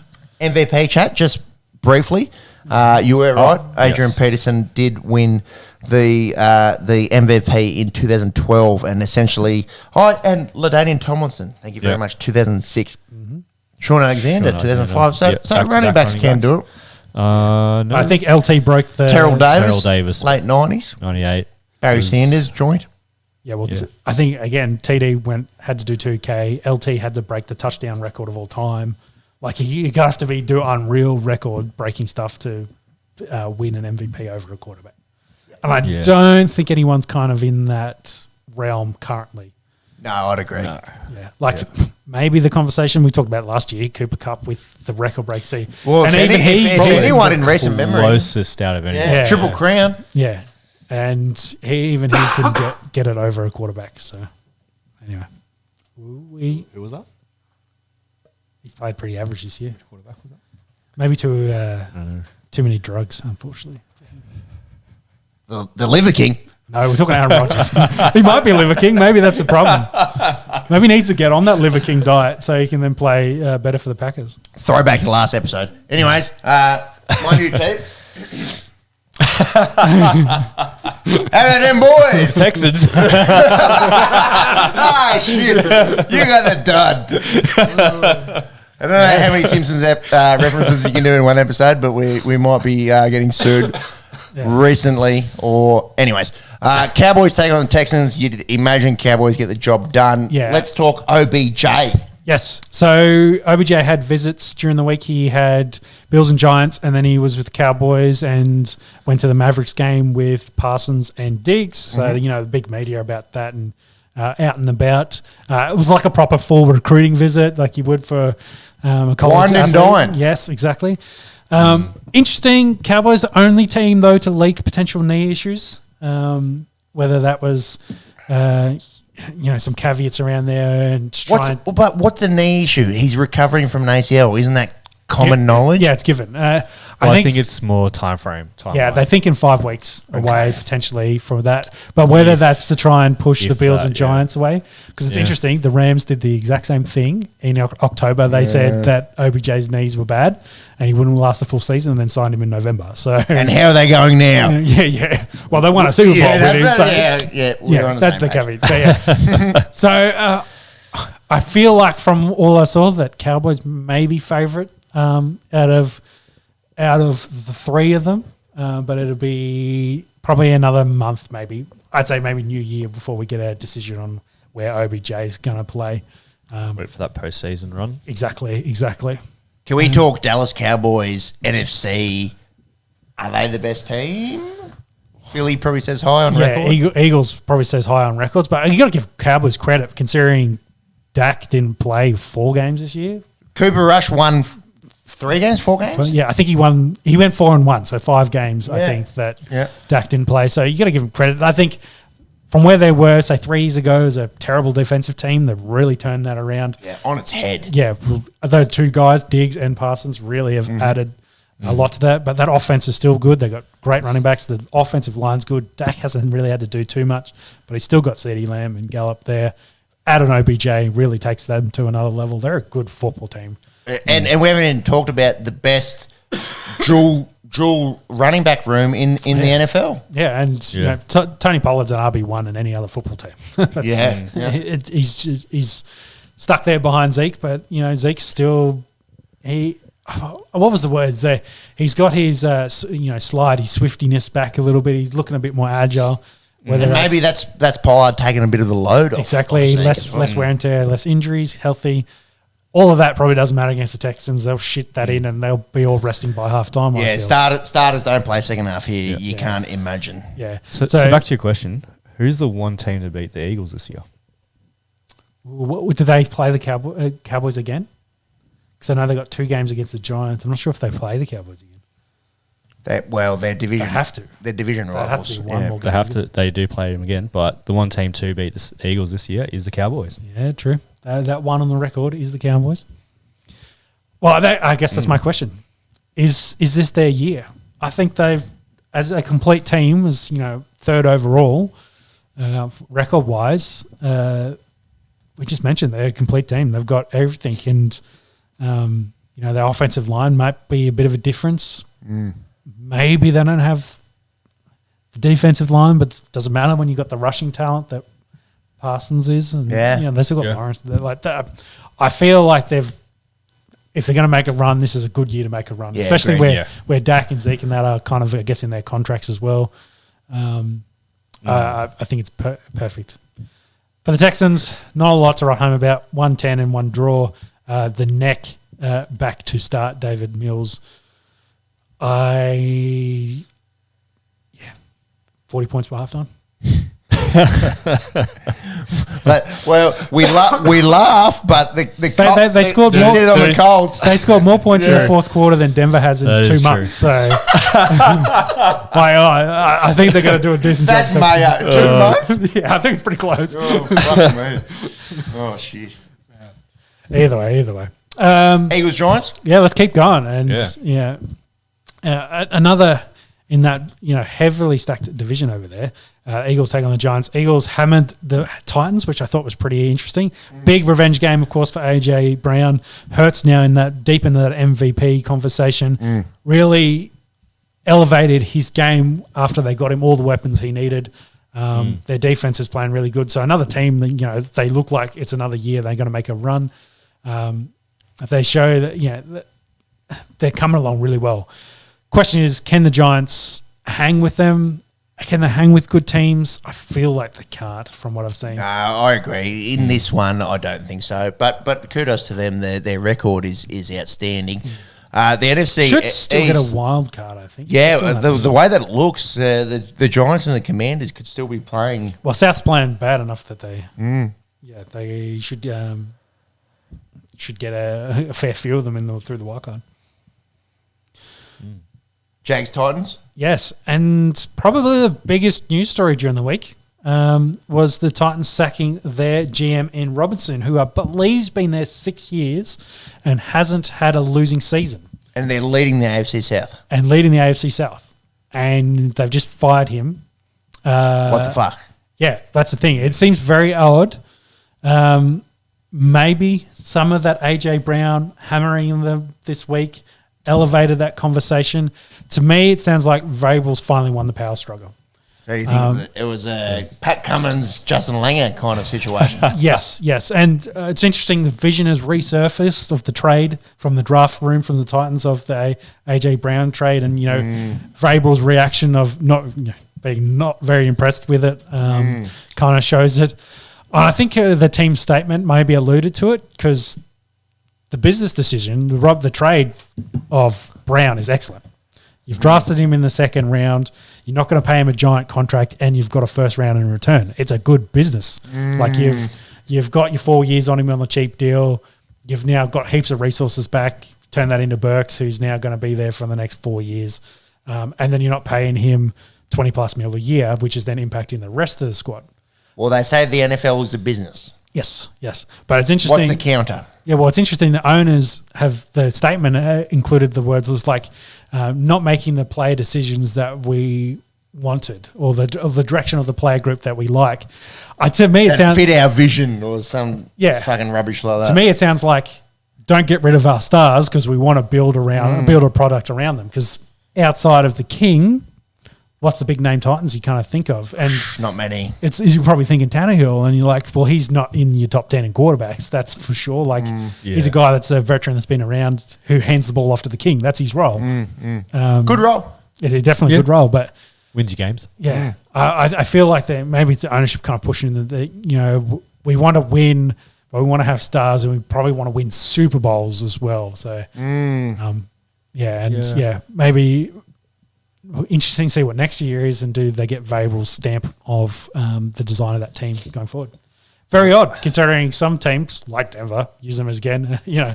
Their GM's been there a couple of years and they haven't had a winning season, so it seems odd. So he won't be out of job for very long, I don't think. Someone pick him up.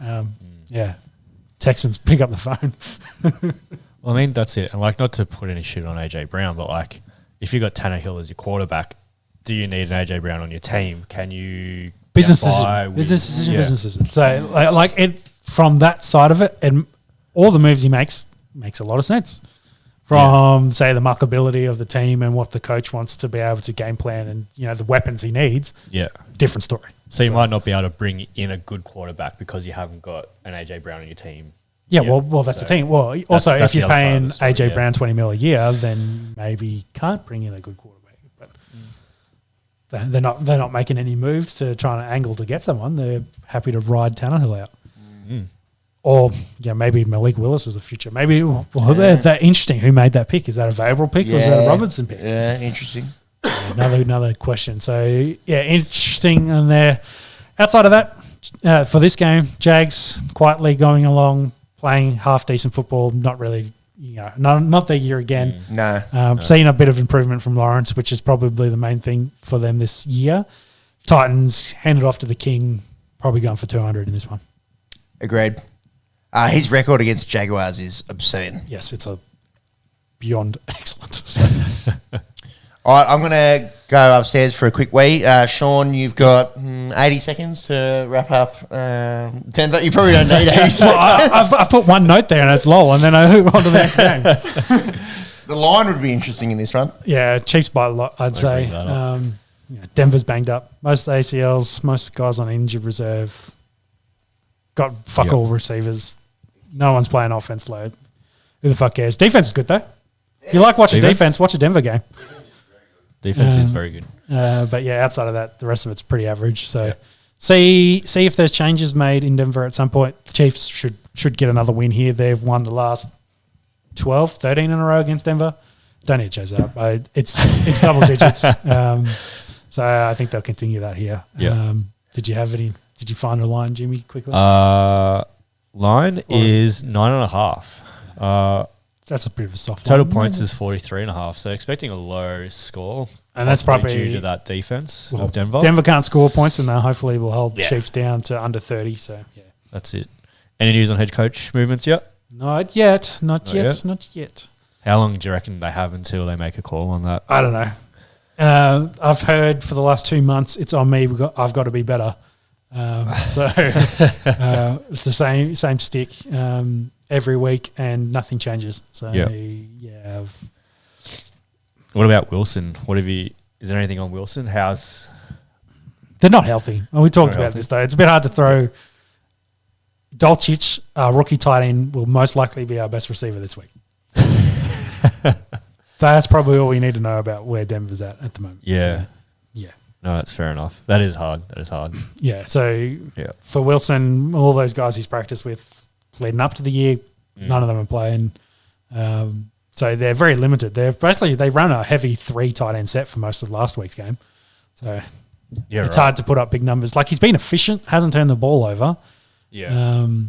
Increased his pass percentage, but he just doesn't have options. So it's very difficult. And throwing the protection and old running backs that aren't giving you a lot. It's why they're the worst offense in football in the last 60 years. So it's enough about them. Let's talk Panthers, Seahawks. And, of course, Panthers did let go of Baker, and I believe PJ Walker is the starter going forward. I thought this was a bit interesting when I Googled Panthers notes. Defensive end Henry Anderson revealed he had a stroke in October and is still keen to play this week, which is pretty crazy. Wild. It kind of reminds me of who was the middle linebacker for Patriots, Teddy Bruschi. Who had a stroke and then a week later was playing in an AFC Championship game. So got crazy things. If you have a stroke, I wouldn't recommend going and playing NFL a couple of weeks later. Who the fuck had a stroke? Henry Anderson had a stroke in October and is hoping to play this week. Jesus. That is wild. It is wild. That's absolutely crazy. And that is my note there. It is wild. Outside of that, for this game, Kenneth Walker still a bit banged up. DK's been sick. I think he should be good to go. Either way, there should be too much for the Panthers team, and the Seahawks get a victory here. Who's starting running back? Sorry, have you already discussed that? For the Seahawks. Because if Kenny Walker's no good, and DJ Dallas went down. They had Travis Homer. It's Homer. Homer. I think it's Homer. I think he took over the load following that. Yeah, I think that's correct. Sounds about right. But like I said, either way, I think they just have too much for what the Seahawks, for what the Panthers can put on the field. Agreed. Buccaneers 49ers, interesting. Juicy, that's juicy. Yeah, it is, especially considering the 49ers have lost their second quarterback for the season. Jimmy D, done for regular season. I think the potential they could become like the championship game, maybe Super. I think the championship game Super Bowl is where, if they make it that deep, where he could come back. It's like 7. Yeah. Was it 7 weeks? I can't remember exactly. Anyway, broken foot, needs surgery. Will only be back late. It looks like they're going to stick with Mr. Irrelevant. How do you say Brock's last name? Purdy. Brock Purdy, who is their rookie quarterback who will play. As mentioned, they didn't claim anyone, so I think he's the starter. I think they added Josh Johnson from Denver's practice squad on as a backup. I don't think they'll go to him. Nah, from what I've heard, it's going to be Purdy. The Purdy's the word. Yeah. Be interesting because they go up against the GOAT, and is this a good idea? Considering, we talked about a couple minutes ago, with a couple minutes to go, he won that Saints game with 2 scores. Giving Andy Dalton, I think his 14th loss in a row in prime time, unfortunately, for the Red Rifle. Ouch. I feel like, even though they're an 8-4 team, even though the defense is playing pretty well, they're pretty healthy ish on the offensive side of the ball. I don't know if 40 carries in this one for CMC's the way to victory. And maybe the Buccaneers have too much for him. I don't know. I feel like that could be. I think they must get it done as well. Yeah. Like third-string quarterback, Mr. Irrelevant. For any of our more Australian-based viewers, Mr. Irrelevant is the last man taken in the draft. Picked 256. 56? Yeah, I think after it's deep. It's deep, but obviously not irrelevant. He's playing Sunday afternoon football against the greatest quarterback of all time. He was born after Tom Brady started his Half NFL the league is born career. after Tom Brady started his league at this point. Wild. Absolutely wild. Yeah, definitely wild. Speaking of Tom Brady, he has been 3-1 since his divorce. Just cut off that back. Yeah, it's no more distractions. Yeah, it's just football. Exactly. He actually looks like he's put back on a bit of weight. You know how he looked like he trimmed down a bunch. Oh, yeah. So when he was on meth. Yeah, well, exactly. He looked like he doing some crack, but Florida. Florida. That'll do it to him, man. But he's looking good, and I think he's happy. He had that he had that quote of just how he drew it up. So it's I think Tom's maybe they're turning the corner a little bit here, the Buccaneers, and we'll have to see how far they go. A big game here against 49ers. Speaking of Antonio Brown, he's still locked up in his house with police sitting outside. There was a picture floating around on the internet of a lady that does look a lot like Giselle in his bed. Fake. I think it is actually. It looks like a younger woman than Giselle. Fake. Yeah, it's most likely. There's no fake. way she's going there, right? Yeah, fake. Yeah. Well, that's AB's been doing that rumor for a little while, even leading up to the divorce. But you guys heard of Photoshop? Yeah. Fake. Can we talk about football? Well, let's talk about what were they pick? 12 and 13 or 13 and 14? The Dolphins taking on the Chargers. We got Tua taking on Justin Herbert. The Dolphins did lose their game last week to Mr. Irrelevant. Tua does lead the Pro Bowl votes at the moment. Took over Justin Jefferson. Having an unbelievable year. Yes. But they have struggled against elite defenses and did struggle against the 49ers last week. Mm-hmm. What they do face this week is not an elite defense in the Chargers, who are banged up, sitting at 6-6, and very much relying on Herbert at the moment to keep them in football games. Do I think they challenge the Dolphins here? Probably not. Maybe a bit of points in this one. I think Dolphins get the job done. I agree. I think the Finns are looking good. I think the AFC West will be the Chiefs and no one else. Is my take on that one. Yep. Yeah, it looks like where it's at is in the NFC with Eagles, Vikings, and Cowboys. My team. Finished with Monday Night Football. Patriots taking on the Arizona Cardinals. Team very much struggling at the moment. Yeah, a bit of a snooze fest for Monday night, isn't it? Yeah. Interesting story, I guess, from last week's Thursday night game with the Patriots, with Mac Jones blowing up at Matt Patricia, their offensive coordinator and play caller, that the run game wasn't going and pass the fucking ball was the exact quote. Was Matt Patricia there last year? No, he was Lions coach. No, Yeah, I think you're up. No, when did Dan Campbell? No, I think you're right. Right? I can't remember. I feel like this is Campbell's second year. Well, maybe he was, because if I was Matt Patricia, I'd be reminding Mac Jones of a game that they beat Buffalo where he completed 2 passes. True. Also, Patricia is a defensive coordinator historically, so Fair. It's an interesting one going around at the moment. But yeah, the Pats team just, as the record probably shows, is they're middle of the pack, which was quite interesting because there's heaps of rumours floating around this week of a potential reunion with Brady going back to New England next season after his contract is up, which would be When he's 87 years old. close. Well, now he's divorced. He's going to Thereabouts. play into his 50. That's 100%. That's guaranteed at this point. Yeah, he moved back up to Boston in the cold weather. Yeah, I Good for arthritis. feel like why the Pats team really hasn't improved since you left. Legacy, Whereas, I don't know. Whereas I don't the know. Bucks team, I think, has more talent. Bit at of the- oomph. Yeah, but receiver and running in the receiver position specifically. Defensive, you give that to the Patriots, but I don't see the reasoning for that. You never know. Maybe the Buccaneers want to go younger at quarterback. It also might just be clickbaity bullshit. Yes. But usually, There's all the talk around. well, when Brady left Patriots, it was kind of this time of year where they started that. Agents start leaking things and they start kind of putting feelers out. This is 100% a feeler where they go, Bill Belichick goes, oh, no, we haven't had that conversation. And then he gives Brady a ring and is like, you're actually really considering this? And then that's where the conversation starts. So, Sure. yeah, I doubt it. On the Cards side of football, Hopkins and Moore a bit banged up, didn't train today. Big question is, can the Cards win a football game at this point? And This one, yes, I think they can. yeah, I just don't think they're good enough to get past the Patriots' defense. And I think the Patriots will do enough, score 20 points, and they'll win this game. Yep. That's the way I feel. And yeah, a bit of a makes sense. down year and a bad season for Kyler and the Cardinals. At least there probably won't be a new war zone next year, so maybe they can turn it. Call of Duty, that is. Yes. Globally, perhaps. Yes.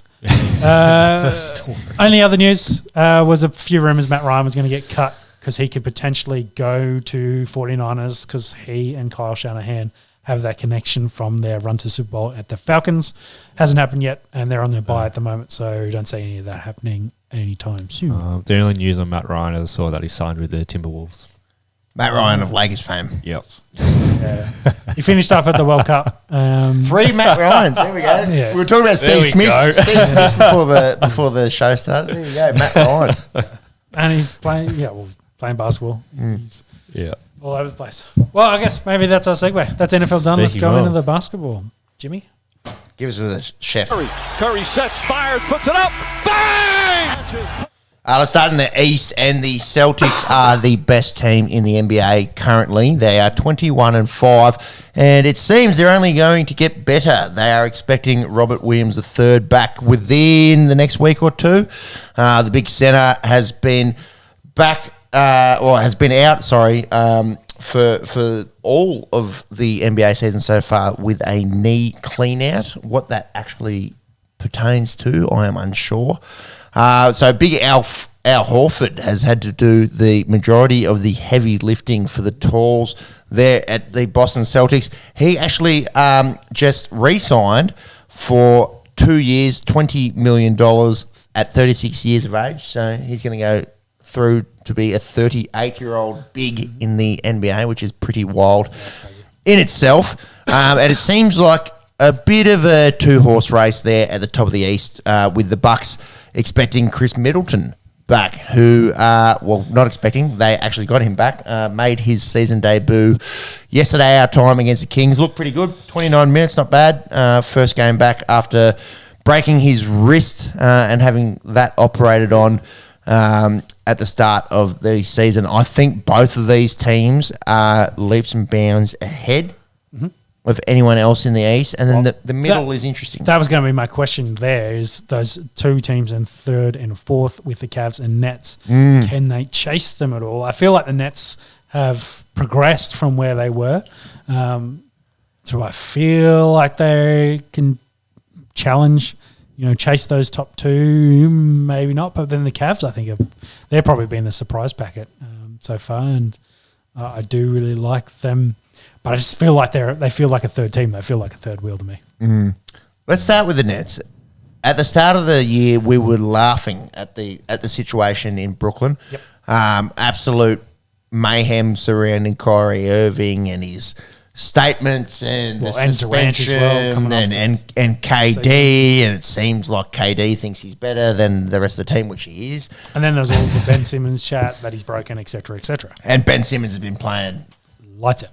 Absolute fire. Yeah, well, I think he's finally found the role that suits him perfectly, which is defense. Just play defense. Well, he's always known that he's quite good at that. But also, as in that he's not reliant on to be the dude. Like, he's the dude that dishes now. He plays the defense and dish it off to the guys that will score you the big points. And they've kind of allowed him into that role, because I feel like in Philadelphia he was asked to do a lot with the B to try and take them. And even when Jimmy Buckets was there, I feel like he was still asked to do a lot to get them into wins. Whereas I feel like at the Nets, it's the opposite of that. He's more of a role guy, playing his role very, very well, and dishing it to those guys we just mentioned, and Durant and Kyrie, to get the wins.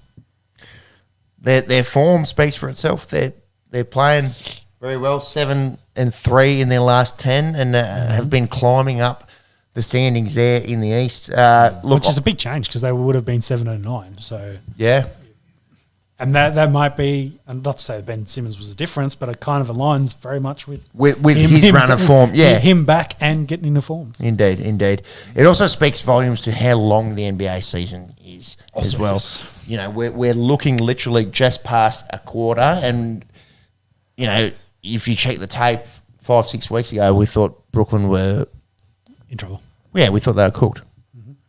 Yeah, but it's a long game. I think, as we said, last week or the week before, is we'll give all these teams a Christmas, and then we'll make some Christmas. Yeah, we got 2 weeks, boys. Yeah. Who makes the cut? So yes, a few games between then and now. Yep. Middle of the pack there in the East. The Cavs, probably not middle of the pack. We did not touch on them, but looking unbelievable with Spider Mitchell there. Middle of the pack, we're talking Atlanta, Indiana, Toronto, Philadelphia, New York, Miami. Tight, like a tiger. Yeah, a bunch of guys that played playoffs last year in that bunch. Trey doing Trey things. Pacers probably been a bit of a surprise packet. Raptors, Sixers, probably where you expect them, I suppose. The Heat, probably the only disappointing team there. They currently sit 10th. Considering where they finished last year. So. Mate, 2 or 3 games and they could be sitting 5th. So, speaks to... Yeah, again, go on a good run. Yeah. As you do in basketball, go on a good run. That's it, even going down to the Bulls as well. Well, the Bulls concerning there at 12th. Yeah. Again, long season. Yeah, win 4 in a row and you're in 7th. So I think we can agree. Lines through. I'm going to do it early in the year. Charlotte, Detroit, and Orlando lines through. Yeah, I'd be happy with that. Need a very big change of fortune, and I don't see it. Paolo Banchero, Rookie of the Year, hands down. He's killing it. In the West? West has a new leader in the New Orleans Pelicans. Which is crazy to think about. It is. They've won 5 straight. They're 10 from their last 12. Zion looks lean. Lean and very mean. Looks good. Not busting shoes. No. Zion going through the... Yeah. Yeah, I remember. Quite funny. Can't the man just have a fucking Happy Meal or wherever he was once in a while? He's averaging 24 points per game, and he's looking like a number 1 overall draft pick. However, the rest of his supporting cast is quite good. They have 7 players averaging double digits. Obviously, Zion, Brandon Ingram, who they haven't had for the majority of that 5-win streak. CJ McCollum, Jonas Valanciunas, and then guys you might not have heard of in Trey Murphy, in Herbert Jones, in Jose Alvarado, and Larry Nance, also sort of chipping in. Are they for real? If they drop a bit of form and keep it going, they should still finish in the top 10. Still a playoff team. Yeah, I feel like they've forget top 10. They'll finish top 4. Yeah, top 4. Yeah, I think so. Heard it here first, top 4. Mm-hmm. I might not guarantee that spot by the end of the season, but I think they will definitely be in the playoffs in some form at this rate. So, I think they've really shown improvement, and I think that the way they have so many double-digit scores kind of shows the team kind of game that I guess they're playing with Zion as the head. Come playoff time, maybe that's an issue. But but for now, winning in regular season games, it's doing a good job. That's a good point as well, and it's what makes the NBA such a unique sport is the number 1 seed doesn't necessarily pertain to the best team in the league. Yeah, because once you get deep in the playoffs, it's then the best 5-on-5. And it makes a big difference at that point. Great point. In the next week or two, what's going to be really interesting is these 3 times that the Pelicans will play the Suns. Very juicy. Devin Booker is averaging 28.5 points per game. The Suns just doing Suns things over the last few years. That's going to be a spicy matchup to keep an eye on moving forward. He's dating a Kardashian, and didn't Chris Paul have an affair with one of the Kardashians during the week? I don't know. According to Kanye, which could be anything. I don't know. Maybe we keep it on basketball. I don't know. Maybe the earth is flat. Maybe some things about certain ethnic groups. I don't really want to go down that path. How's them Grizzlies? Ja Morant, let's talk about how good Ja is. Yes, segue, good job. Get us back on track. You know what? I'm going to do it. I've been thinking about it all week. The Kardashians. It pertains to that. Well, general advice, if you're a man, stay away from that family. The Grade Cricketer. Love you guys. Really good podcast. Get a lot of our gear from you guys. I turned on the Grade Cricketer this week, just wanting to hear a little bit of back and forth. Quite educated, apparently quite good cricketers in their time. Just a little bit of yarn regarding the cricket. What did I get? They've got a big deal with Disney, apparently Disney Plus. And the first 40 seconds of the podcast was talking about the Kardashians, and I just fucking banged my head against the fucking wall. Because I just wanted to hear about Scott Boland. I just wanted to hear about Michael Neeser. And the Kardashians. Anyways. Yeah. Shout out Disney Plus. Send us a sponsorship. I'll sell myself. We'll happily turn it. What's Chloe doing? How's her NBA team going? Let's see. Anyway. Grizzlies, Kings. How are the Kings? Still doing good. They're beating me up, Scotty. They're still going good. Still going good. They're fifth at the moment. They're fire. Well, I meant recently. It's still 6-4 in the last 10. No, they're still going good. That big purple fucking ray of light or whatever it is. The beam. Beam me up, Delhi. Grizz and Nugs is, I suppose, where you'd expect. I think the Nugs played a fire game today against the Blazers. Went like 121, 120 last shot. Yeah. Nugs will do things with Jokic there. Yeah, well, Murray's back healthy. That's probably the big difference for them. And again, playoff conversation, that's really what I think they need as a team. They need a guy like Murray to be little Robin to Jokic Batman. I think last week we were looking at the Mavericks and they've kind of righted the ship there with 3 straight, so getting themselves into 7th position. Golden State still at 500. Lakers still have been okay, but they've lost the last 2. Anthony Davis has been really good for them. Good. In the fact that they still lose. Unfortunately, they're still losing matches. But recent form, I think they're 8-4 since early November. Monks, can you get us, if you wouldn't mind, a market, sports bet or otherwise, as to the MVP race? Because Lucas should be leading it quite handedly. But Anthony Davis should have shot up the ranks. He had 44 against the Bucks. They win. That's important. He had 55. Repeat, 55 and 17 boards against the Wizards. They win. This is the brow that everyone had been expecting. He's got to stay healthy. That's the thing. As long as he's healthy, he's an elite player.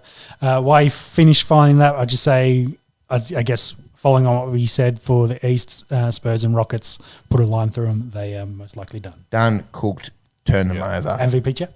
It's not Luka. It is not Luka. We've got Giannis the Greek Freak up there as I think he was there last week. Tied favourites. I think so, yeah. 375. Jason Tatum, 375 as well. This rings a bell. Yeah. That hasn't changed too much. Yeah. But keep going down there. Where's Anthony Davis? Luka's sitting at $4. Steph Curry's at $8. Joel Embiid is at 14. And then we've got Anthony Davis at 21. Yeah, well, the Joker's not on that list for the guy that's going back to back. So 26. True, 26. Yeah, so he's down, a couple down on that list. So, yeah, it's as you point, Peps, Anthony Davis shooting up into that MVP chat. Yeah. I think you got to make the play in if you want to be MVP. Interesting. Still long season. Long season. Long season. Come back at Christmas. We'll let you know. We've never said anything that'll bite us on the arse. Are India afraid of the Gabba? There's a lot more since then, but anyway. All right. Should we talk final round? Final round and some fighting to finish us up. Give us a ding-ding. What, did you get it? You didn't hit it hard enough. I hit too hard. Let's look back last week. There was a UFC event. The Wonder Boy Thompson getting the win against Kevin Holland, corner stoppage. And Rafael Dos Anjos getting the win against Brian Barberena. I suppose the biggest talking point for us Aussies was Tai Shuivasa getting KO'd by Sergey Pavlicic. Did you catch highlights or this live? Yeah, I watched this. I got all these live. Minute, unfortunately. Just came out there throwing bombs, and I can't remember if we did that in our preview. Or just whoever comes out swinging and whoever comes out the other end will be the winner. And standard heavyweight fucking haymaker shit. The Russian has power, and everyone's been talking about putting him up against Francis Ngannou.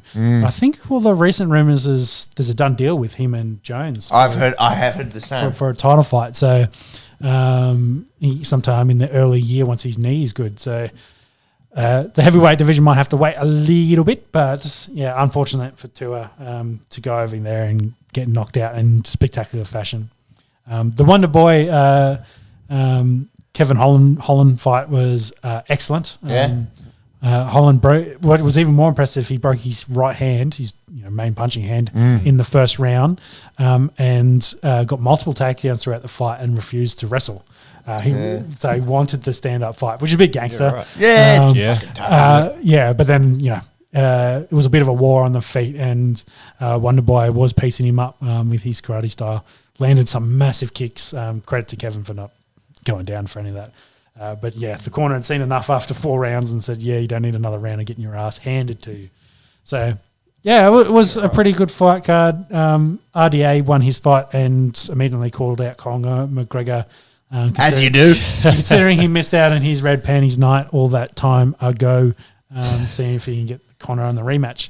And the rumours, though, in the last day is Conor and Michael Chandler will be the fight early next year. So we'll have to see what that looks like in the lightweight division, probably around February, March, I'd say.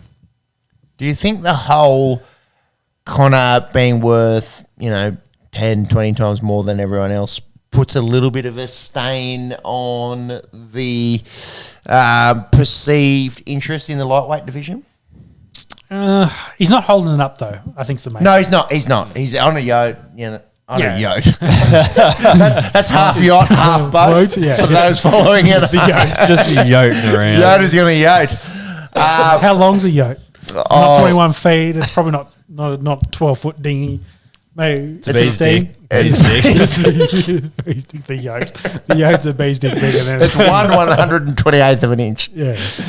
Yacht is going to yacht. Do you think Conor always hanging around the middle of the lightweight division stains the I get your point, but I interest? think for this rumoured fight makes a lot of sense. Michael Chandler coming off back-to-back losses or big loss again, a big win against Tony Ferguson and then another loss is kind of out of the title picture at the moment.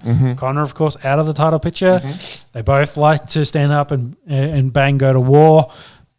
That sells fights. That sells pay-per-views. I'll be interested. Conor is a Connor's massive still name. very, So very marketable. It makes I sense. think that all fits really nicely. I think if Conor was probably, again, which he has been angling for Dustin Poirier for, I think that I'm less interested in and holds up the division a bit more because of where Dustin is, and Dustin's kind of, again, pushing his way into another potential title fight. Yep. Does have bad staph infection at the moment, so was back in hospital getting work done on his foot. His foot looks like this. It's like a fucking football. So yucky. So that's my thoughts on that. Yeah, Fair enough. definitely. I think the top of the lightweight division sort of sorted itself out. Like you have had those fights. It's you just need this next round of like just gatekeeper fights or whatever you want to call it to some to fun work out fights the order for the next title fight. And I think like Michael Chandler, I think I don't know how old he is, but I feel like he was like 36, 37. Yep. Like his last title run is done. Yeah. Potentially done. Yeah. Maybe a good reset is a massive win over Conor McGregor. Like that might help if you want to do like a final run. But fun fights make a lot of sense now. 36 at his point in career. So, Right on. and I think Conor's probably getting into around that range as well, considering how long he's been in mixed martial arts. The UFC, Possibly so. slightly younger. I think he's slightly younger, but he's McGregor still. I is- think he'd be mid-30s at this point. He's so. like our age, I think. Ugh, don't want to think of it like that. Here's another one for you. How does Conor stay motivated to be training and hitting the bag and sparring day in, day out when you are on a yacht in the middle of the Mediterranean or wherever you may be?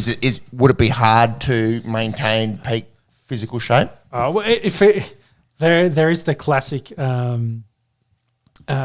Throughout mixed martial arts, there's been those classic takes of like the in-shape DC or the clean John Jones, the motivated Conor McGregor's the next one.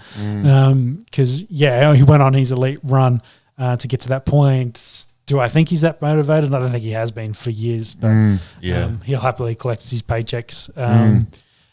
Maybe a big win over Michael Chandler gives him a push for, another Floyd Mayweather fight. Like I think that's probably That's more, the motivation. That's probably more in the wheelhouse. But at this point, after selling a large portion of his shares in Proper 12, he's clear. Like No, he doesn't give a fuck. I don't think it matters anymore. So we'll see. We'll see. You ask a very good question. Is he motivated? Who knows? How Age? old? Money's not a motivator for him. 34. We're younger than that, bitch. Not by much. You're saying there's still a chance? No, there is no chance. TJ Dillashaw retired aged 36 during the week. There were some back and forth of he was removed from the roster, but then I think he kind of officially said he was retiring. more jokes going like he'll go retire for 12 months, get on that Conor McGregor juice, and then be back. Yada. Etc. Which kind of fits well with if he needs to, say, rebuild his shoulders at the moment.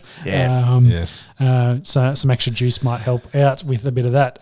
So we'll see. Either way, former bantamweight champion, 22 mixed martial arts fights, 17-5, all but 5 in the UFC. Debuted in 2012. Will have the biggest asterisk of anyone in the UFC for his essentially Lance Armstrong version of doping in the UFC. So, yeah, it is what it is. Mate, he's still a former champ and got caught after he was a champ. Yes. But he still blood doped the shit out of it with the EPO. I suppose. Yeah, I don't think we've had, since USADA's been brought in, there hasn't been a bigger case of cheating like that. You know, like it's pretty well known back in Pride and early UFC days. Oh, it wasn't in the contract. Yeah, everyone was shooting roads up their ass. So, yeah. So what we're going to go do after the show. Yeah, exactly. They live a king diet. Yeah. Hello, primals. I guess we should talk about what was a big UFC card. Kind of lost a little bit of weight, but it's interesting. The top end of this card obviously lost its main event. So, but middle of the card, I think it's still a solid card. True. I hate that it lost Robbie Lawler as well on this because Robbie probably doesn't have that many fights left in his career. But we are talking about UFC 282. Happens on Sunday. We do have an interim light heavyweight title fight. We do have Paddy the Baddy, to name a few. Darren Till versus not Faf Duplessis, the other Duplessis of cricket fame. So that's good. I think you smashed the surname there. Yeah. And a featherweight battle as well with Bryce Mitchell, who's been coming up the ranks very, very quickly. So I think you hit the nail on the head. There's a lot of good fights. Actually, there's a massive heavyweight fight there on the Rosenstruck. On the prelims as well. Rosenstruck, Dorcas, that'll be fun. Yeah, and I think Dorcas is probably mid-ranked, isn't he, at the moment? So we can Buckley's down there as well. There's a few on the prelim. Granted, it is a main event and it's an interim title fight, and there's a lot of asterisks around the main biff. But I don't know. I still think it's a fun card. So I'll let you take care of the names of the main card. Who's contesting the light heavyweight division? Jan Blachowicz is taking on Magomed Ankalaev. Yes. So Ankalaev, he's one of them Dagestani type characters, I think. Yes. Yeah. So if it goes to ground, probably wrestle the shit out of Jan. Jan's a huge dude though for this division, so it's quite interesting considering he had the title to start the year, I believe. Yeah, and it's changed hands a few times. Yeah, well, yes. The two guys that will miss out on this fight. In Teixeira and Prohaska. Yes, who didn't, Kosciuri with the big injury and Glover with didn't want to take either one of those. And there was a bit of back and forth with whether UFC fucked that up or whether it's his camp, but either way, misses out and we get this. I think this is a pretty interesting kind of fight overall. The Dagestani is a bit of a, I don't want to say unknown, but he's just not a massive name in that division. This division's kind of been quiet, I guess, since John Jones cleared it out and then fucked off. So, those three we previously mentioned have been at the top there. So, how's this? Blachowicz is 39. That's older than expected. Like I was thinking, maybe mid-30s, maybe even early 30s. He's been around for a hot minute, but only sort of superstardom in the last few years. Yep. So. Yeah, I think a lot of people are feeling there's going to be another interim. Yeah, well, another Dagestani champion by the end of this. Pumping them out in Dagestan. Yeah, I don't know. Wrestling. I really like Jan's power though. So, well, and that's the tale of the story, isn't it? Is if this is a stand-up fight, you got to watch out for the left, right, good night of Jan. But if it goes to ground, Dagestani. The Bears. Bears, indeed. You gotta watch out for Ankalaev. Yeah. Next one, Paddy the Baddy. Oh, Paddy the Baddy.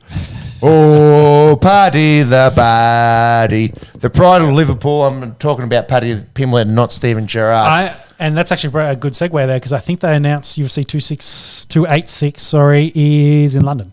Makes sense. There'd be so many Pommy fans, that would love And to see I think it this. fits really well time-wise for both him and Darren Till to potentially get a good win here and then back up onto another pay-per-view. Get Meatball Molly on there, Shipper, we want to back up. Yep. There's a lot of good fighters coming out of England. Probably the Leon Edwards as the main event. Makes sense. Jared Gordon, anyone heard of this bloke? Well, I think that's probably the one issue with Paddy being the co-main here is he hasn't really made his way through the rankings quite yet, so he's still getting guys he himself, I believe, are unranked. He's getting guys that are also unranked in this division. So, Which kind of speaks back to your earlier point as he's getting fast-tracked. He's a big well, fast track, but maybe a diluted card. Yeah, In terms of a main event, it's lost its big one, and as a co-main, I get it. Paddy's been doing bits on the YouTubes and with his own podcasts. He had Dana on during the week, so he's a sick. See you next Tuesday. Let's be honest. Yeah, he blows out. He smashes pizza and beer when he's not training, and then he gets in shape and kills people. It's cool. I loved his quote during the week. He's just like, I'd rather be fat and happy than have abs. So yeah. Which is what we all statement. Yeah, we all live by this. Well, this guy on my right used to have absolute cheese graters. Used to. And I think they're there. I think they're still there. Yeah, mine are still there. Well, I think hidden. As we go down the table, it starts to lose the achievability, if that's a word, of finding said cheese graters. Yeah, we're on the spectrum of dad bods. No kids, one kid, two kids. So there you go. Cause equals correlation. Yeah. Cause and effect. Yeah. Whatever it is, correlation and cause. The more kids you have, the fatter you get. Oh, definitely. Ladies and gentlemen. Oh, that's fucking funny.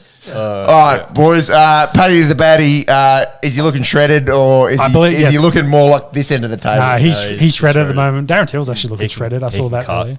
I think of a lot of us probably thinking thinking Paddy the Baddie as favourite in this one. We don't know who this bloke is. I've looked him up. Jared John Gordon, 34 years of age, out of Queens, New York, the King of Queens. Good show. 34 years old. Quite old. Mixed martial arts record, 19-5. Not a bad record. How many fights in the UFC, you might ask? Plenty. 1, 2, 3, 4, 5, 6, 7, 8, 9, like double digits. 5 years in the UFC. So maybe it's kind of a testament. He's kind of been stuck middle of the pack. Paddy's been fast track. We know what happens to fast track guys. They tend to do pretty well. Yeah, yes. So he needs to keep that train chugging. Other news of Paddy, Jake Paul, sparring fight. Accepted the 1 mil offer. I think we talked about this last week. Yeah, mentioned it. I think it's like they're locking in a date now. So very good, very good. Yeah. That will be interesting viewing, of course. Yeah. Yes. The catch weight, this is at 180, this is the Robbie Lawler fight. Fill in. Yeah, fill in. So is it Alex is the fill-in? I feel like he's the fill-in. Maybe he's not. We're talking about Alex Morono versus Santiago Ponzinibbio, dirty Argentine. I think as a soccer, not Yeah. Love the country, hate the football. Yeah, that's right. Hate the player, not the game. He fought like a month ago, I think. Or not even. Actually, no. He fought like. Can you just scroll down his record? He would be there. He fought. Can we have a look at the years on this thing? We talked about that last time. I did look at the picture and I was like, I'm pretty sure we talked about his ears last time. So can you just scroll down? That's two cauliflowers stapled to a man's head. Yes. Can we get his record, please? I want to see where he last. Argentinian, Italian heritage. Yeah. Scroll. Where are we going? So last. No, it was May. Okay. I thought it was more recent than that. Against coming off like Mikel Pereira. Yeah, so he steps in here, I believe. Alex, other way around. Alex is stepping in. Yep. Okay. So I think Santiago withdrew with a staph infection. Must have healed up. Oh no, wait, sorry, no. they were previously supposed to fight in 2019. Santiago. So they're running back. Okay. Yeah, they're running it back. He had the staph infection, and then, obviously Lawler's got an injury, so he withdrew, and Alex Morono is filling in. Catch weight 180. Yeah, because they couldn't make the welterweight. So, yes. Middleweight, Darren Till taking on Duplessis. Can you find out if he's a relation or not? Oh, well, where do we go back to? Adam and Eve? No, not that far back. First or second cousins. Like, are they? Is he within kissing range or outside kissing range? I'm glad you said it.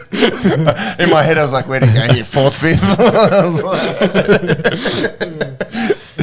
I don't think it's within kissing range. No, should I say? It's the other way. Yeah, it is within kissing range. Yeah. He's not close cousin. If anything, he's distant. Which is allowable. He's South African. He's South African. Is he not? He is South African. Oh boy! No references to sandpaper or cheating with cough lollies or the rest of it. Yeah. No faff. Anyway, he takes on Darren Till, middleweight fight. I think both coming off a win from memory, and both kind of middle of the middleweight division. Trying of course get back into that. Well, enter that conversation with the guys in the top 5 that are in title fight contention. Yep. So Duplessis beat. Look at his record, unbelievable. Yeah, 17-2. He's on a bit of a hot for fifth cousins of Faf Duplessis. Twice removed. I'm going to go with Dricus, maybe Dricus, Duplessis. Not many South African fighters in the UFC, which is wild. 2 losses there. 2 losses. Someone against Whitaker back in 2020. Hasn't fought a lot. Bronson, and Derek Brunson, a couple killers. Yeah. Bronson wrestled the shit out of him. So he's been across the Bellator. No, I don't think he did. I think he's been because he's been training Hamzat basically full time. So they've been in there. I just don't think he's had something put together. So let's see if Darren can get off the rust here a little bit and keep his name in that contention. He hasn't done a lot at middleweight though, unfortunately. He had that run at welter, so we'll see what happens. And we finish with the featherweight battle with Mitchell taking on, how do you say? Tupuria? Absolute speculation. I've heard of Bryce Mitchell. I've never heard of Ilya Tupuria. Sean, any insights? No, nothing. I just featherweight bout. Yeah, I saw Tupuria getting stuck into Paddy the Batty though in the press conference, which is probably pick on the biggest name in the room. Indeed, the Alpha Connor, etc., etc. Yeah, so not a lot happening there. I don't know. You got records there, Jimmy? Hasn't lost. Four fights in the UFC. He's undefeated. Mm-hmm. And Bryce?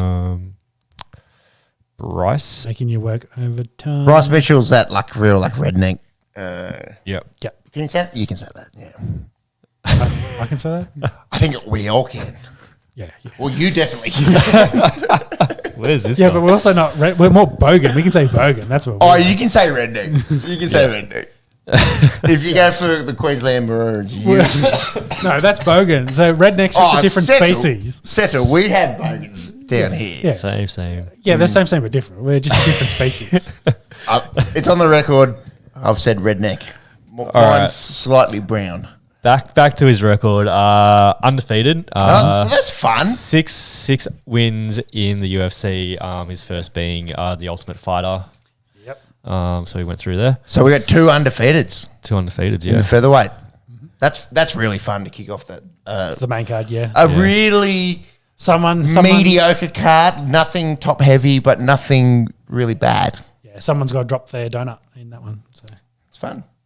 It's like my fantasy team. Except the other way. Yeah. And to finish us off, some boxing news. As expected, Tyson Fury wins his fight, cleans up 10th round TKO, dominated throughout. Did you watch this one? I didn't. Highlights? I saw only a bit, but from all accounts that I've saw and everything I read, Piece him up. Dominated as expected. So all the chat now is his fight with Usyk. Yeah. Because what's he called him? He said he's a short man. He's a little. He changed his tune a little bit. So there's a quote today. He's just like, we used to call Foreman Big Foreman, and he was just the same size. He's bigger than Ali was, bigger than Mike Tyson was. So I think he's now G'ing it up as in he's a tiny guy. I'm going to beat the pants off him. His promoter's hat's going on. It's like, hey, it's going to be a competitive fight. He's a really good boxer. Styles make fights, etc., etc. So I think that's what they're angling towards now, which is a unification fight between the two of them. And I believe Usyk was in the ring post-fight as well. That's interesting because the original Instagram or whatever social media platform, it was quite scathing. Yeah. Anyway. Yeah, he was definitely talking him down a lot. Who's got more belts, bro? Well, Doesn't matter though. Who would you rather get knocked out in 3 seconds by? Yeah, true. But hey, then again, he's fought. He beat. How much money am I getting? He beat Joshua 100%. twice. So Yeah, elite. yeah, Everyone wants to see it. I think it's. Everyone wants to see it. It's what essentially is keeping boxing maybe a little bit alive. Yeah, well, it was a 3-horse race for a little while, and Usyk's just come up the side and taken all the belts that he wanted and said, "Hey, I've entered in this conversation. I am as good, if not better, than a lot of those guys." Tyson, you've probably the best heavyweight in the world at the moment. I want your belt and to prove that I am actually that dude. It'll be so fun to watch because he's so much shorter. A very, very interesting style matchup. Very technical kind of differences there. So But he's got one of those head, like he's got like a concrete head kind of thing. Like, well, most of the guys he fights in that heavyweight division, he's giving some height to. Still beat Joshua twice, so he's probably giving up an inch. He's and a half dangerous. to- He's dangerous, man. Tyson's a little bit of a different beast because he's a foot taller than everyone else that fights in the heavyweight division. But You drink 38 pints and, not touch the sides. so I'm looking forward to that. And then I think Yeah. Wilder and Ruiz is coming up too. So and Joshua doesn't have a dance partner, I believe. Currently. Yeah, fair. But yeah, that's good to have a few extra names in the heavyweight division and to build out that It's keeping baddest man on the planet. It's keeping conversation. boxing fun, isn't it? Yeah, definitely. And that's Esky. That'll wrap us up. All right, so up for the week. Thank you to those. Get us the cricket scores. Let's have a quick, yes. wrap up. It's probably finished now. It'll be well done, but let's have a look at how the Aussies finished up. I did see a few Nathan Lyon wickets, maybe a caught and bowled as that was playing out. Yeah, this is probably high. Oh, no, they shouldn't be still going. Cam Green fucking ripping some in. That looks like they're still going there, baby. No, I don't think it's still going. It's currently 10:20 Australian Eastern Still going? Daylight Standards. Because what is it? Maybe they go to 10, not 9:30 like we thought. Well, it's Their 10. time. It's going to be 10:30. Should we just watch it? Nah. You see it live. It's live, is it? I'm not live. disputing that it's not live. I'm just saying, anyway, do we continue Did you give a to score? What's the score? 4 for 95? And Chanapal still in there. Oh, Green must have got a wicket quite recently. How's those figures? 1 for 17 off 8 balls. Interesting. Ooh, is he going to get another one? Oh. They're trying to do David wanted his little legs. Couldn't get him there. This is what happens when you try to do baseball poorly. Speaking of which, do you want to flick over and get England-Pakistan score as well? And then that will finish us. We can try. Uh, Whilst you- I've got the score right here. Whilst you're doing Do that, some math. how does a black IPA go down from Jarvis Bay Brewing Co? Yeah, it's not bad. It's drinkable. Drinkable? I'll drink it. Enjoyable? Didn't sound very convinced. Probably not for a summer session, but Give us a live. Click the live, bro. nah. Did he get his 8th wicket, by the way? What is England all out for 281? Surely. 281. That was right on par. Yeah, did he get 8? No, Ahmed? No. Oh, Finished 7 off 114. Well, you got a bit of shtick. So Babra at 43, Pakistan 75 with 2 down currently, and Joe Root is throwing some wrong turners down. So there's your second spinner. Joe Root. No, they had to. So This this is third. third route of the day. Route 66. All right, we'll get a last ball in and then we'll get out of here. Chicago to Comes LA. down. Well, that's rips good it for my in. OCD. Wrong turn up. That's Ooh, 20 overs. 2 for 75, Pakistan, England. Thank you to those that have subjected themselves to this match. Dribble and yarn. We'll see you next week, I believe. Yeah, I think everyone's in. We'll find something somewhere. And maybe a little Christmas episode coming Yeah, up. we'll do it before you Yeah. go away, Jimmy. Another Friday, maybe. Yeah. Sounds good. We'll figure it out. Next week we will talk World Cup finals. Yes. Let's go. We'll talk cricket. We'll talk NFL heading up. We'll talk NBA middle of the year. We'll talk UFC 282. Maybe the most mediocre card that we've ever seen. And I think there was one a couple of weeks ago that was worse. Anyway. Anyways, mediocre not being bad, like just nothing good but nothing shit. Yeah, just like this podcast. I'd say more towards the shit side. All right, thank you. We'll see you in a week's time, perhaps. Anyone that's gearing up for your holidays, Christmas, time off, hope you're nearly there. We're close. So close. Keep on choosing. Bye. See ya. Bye.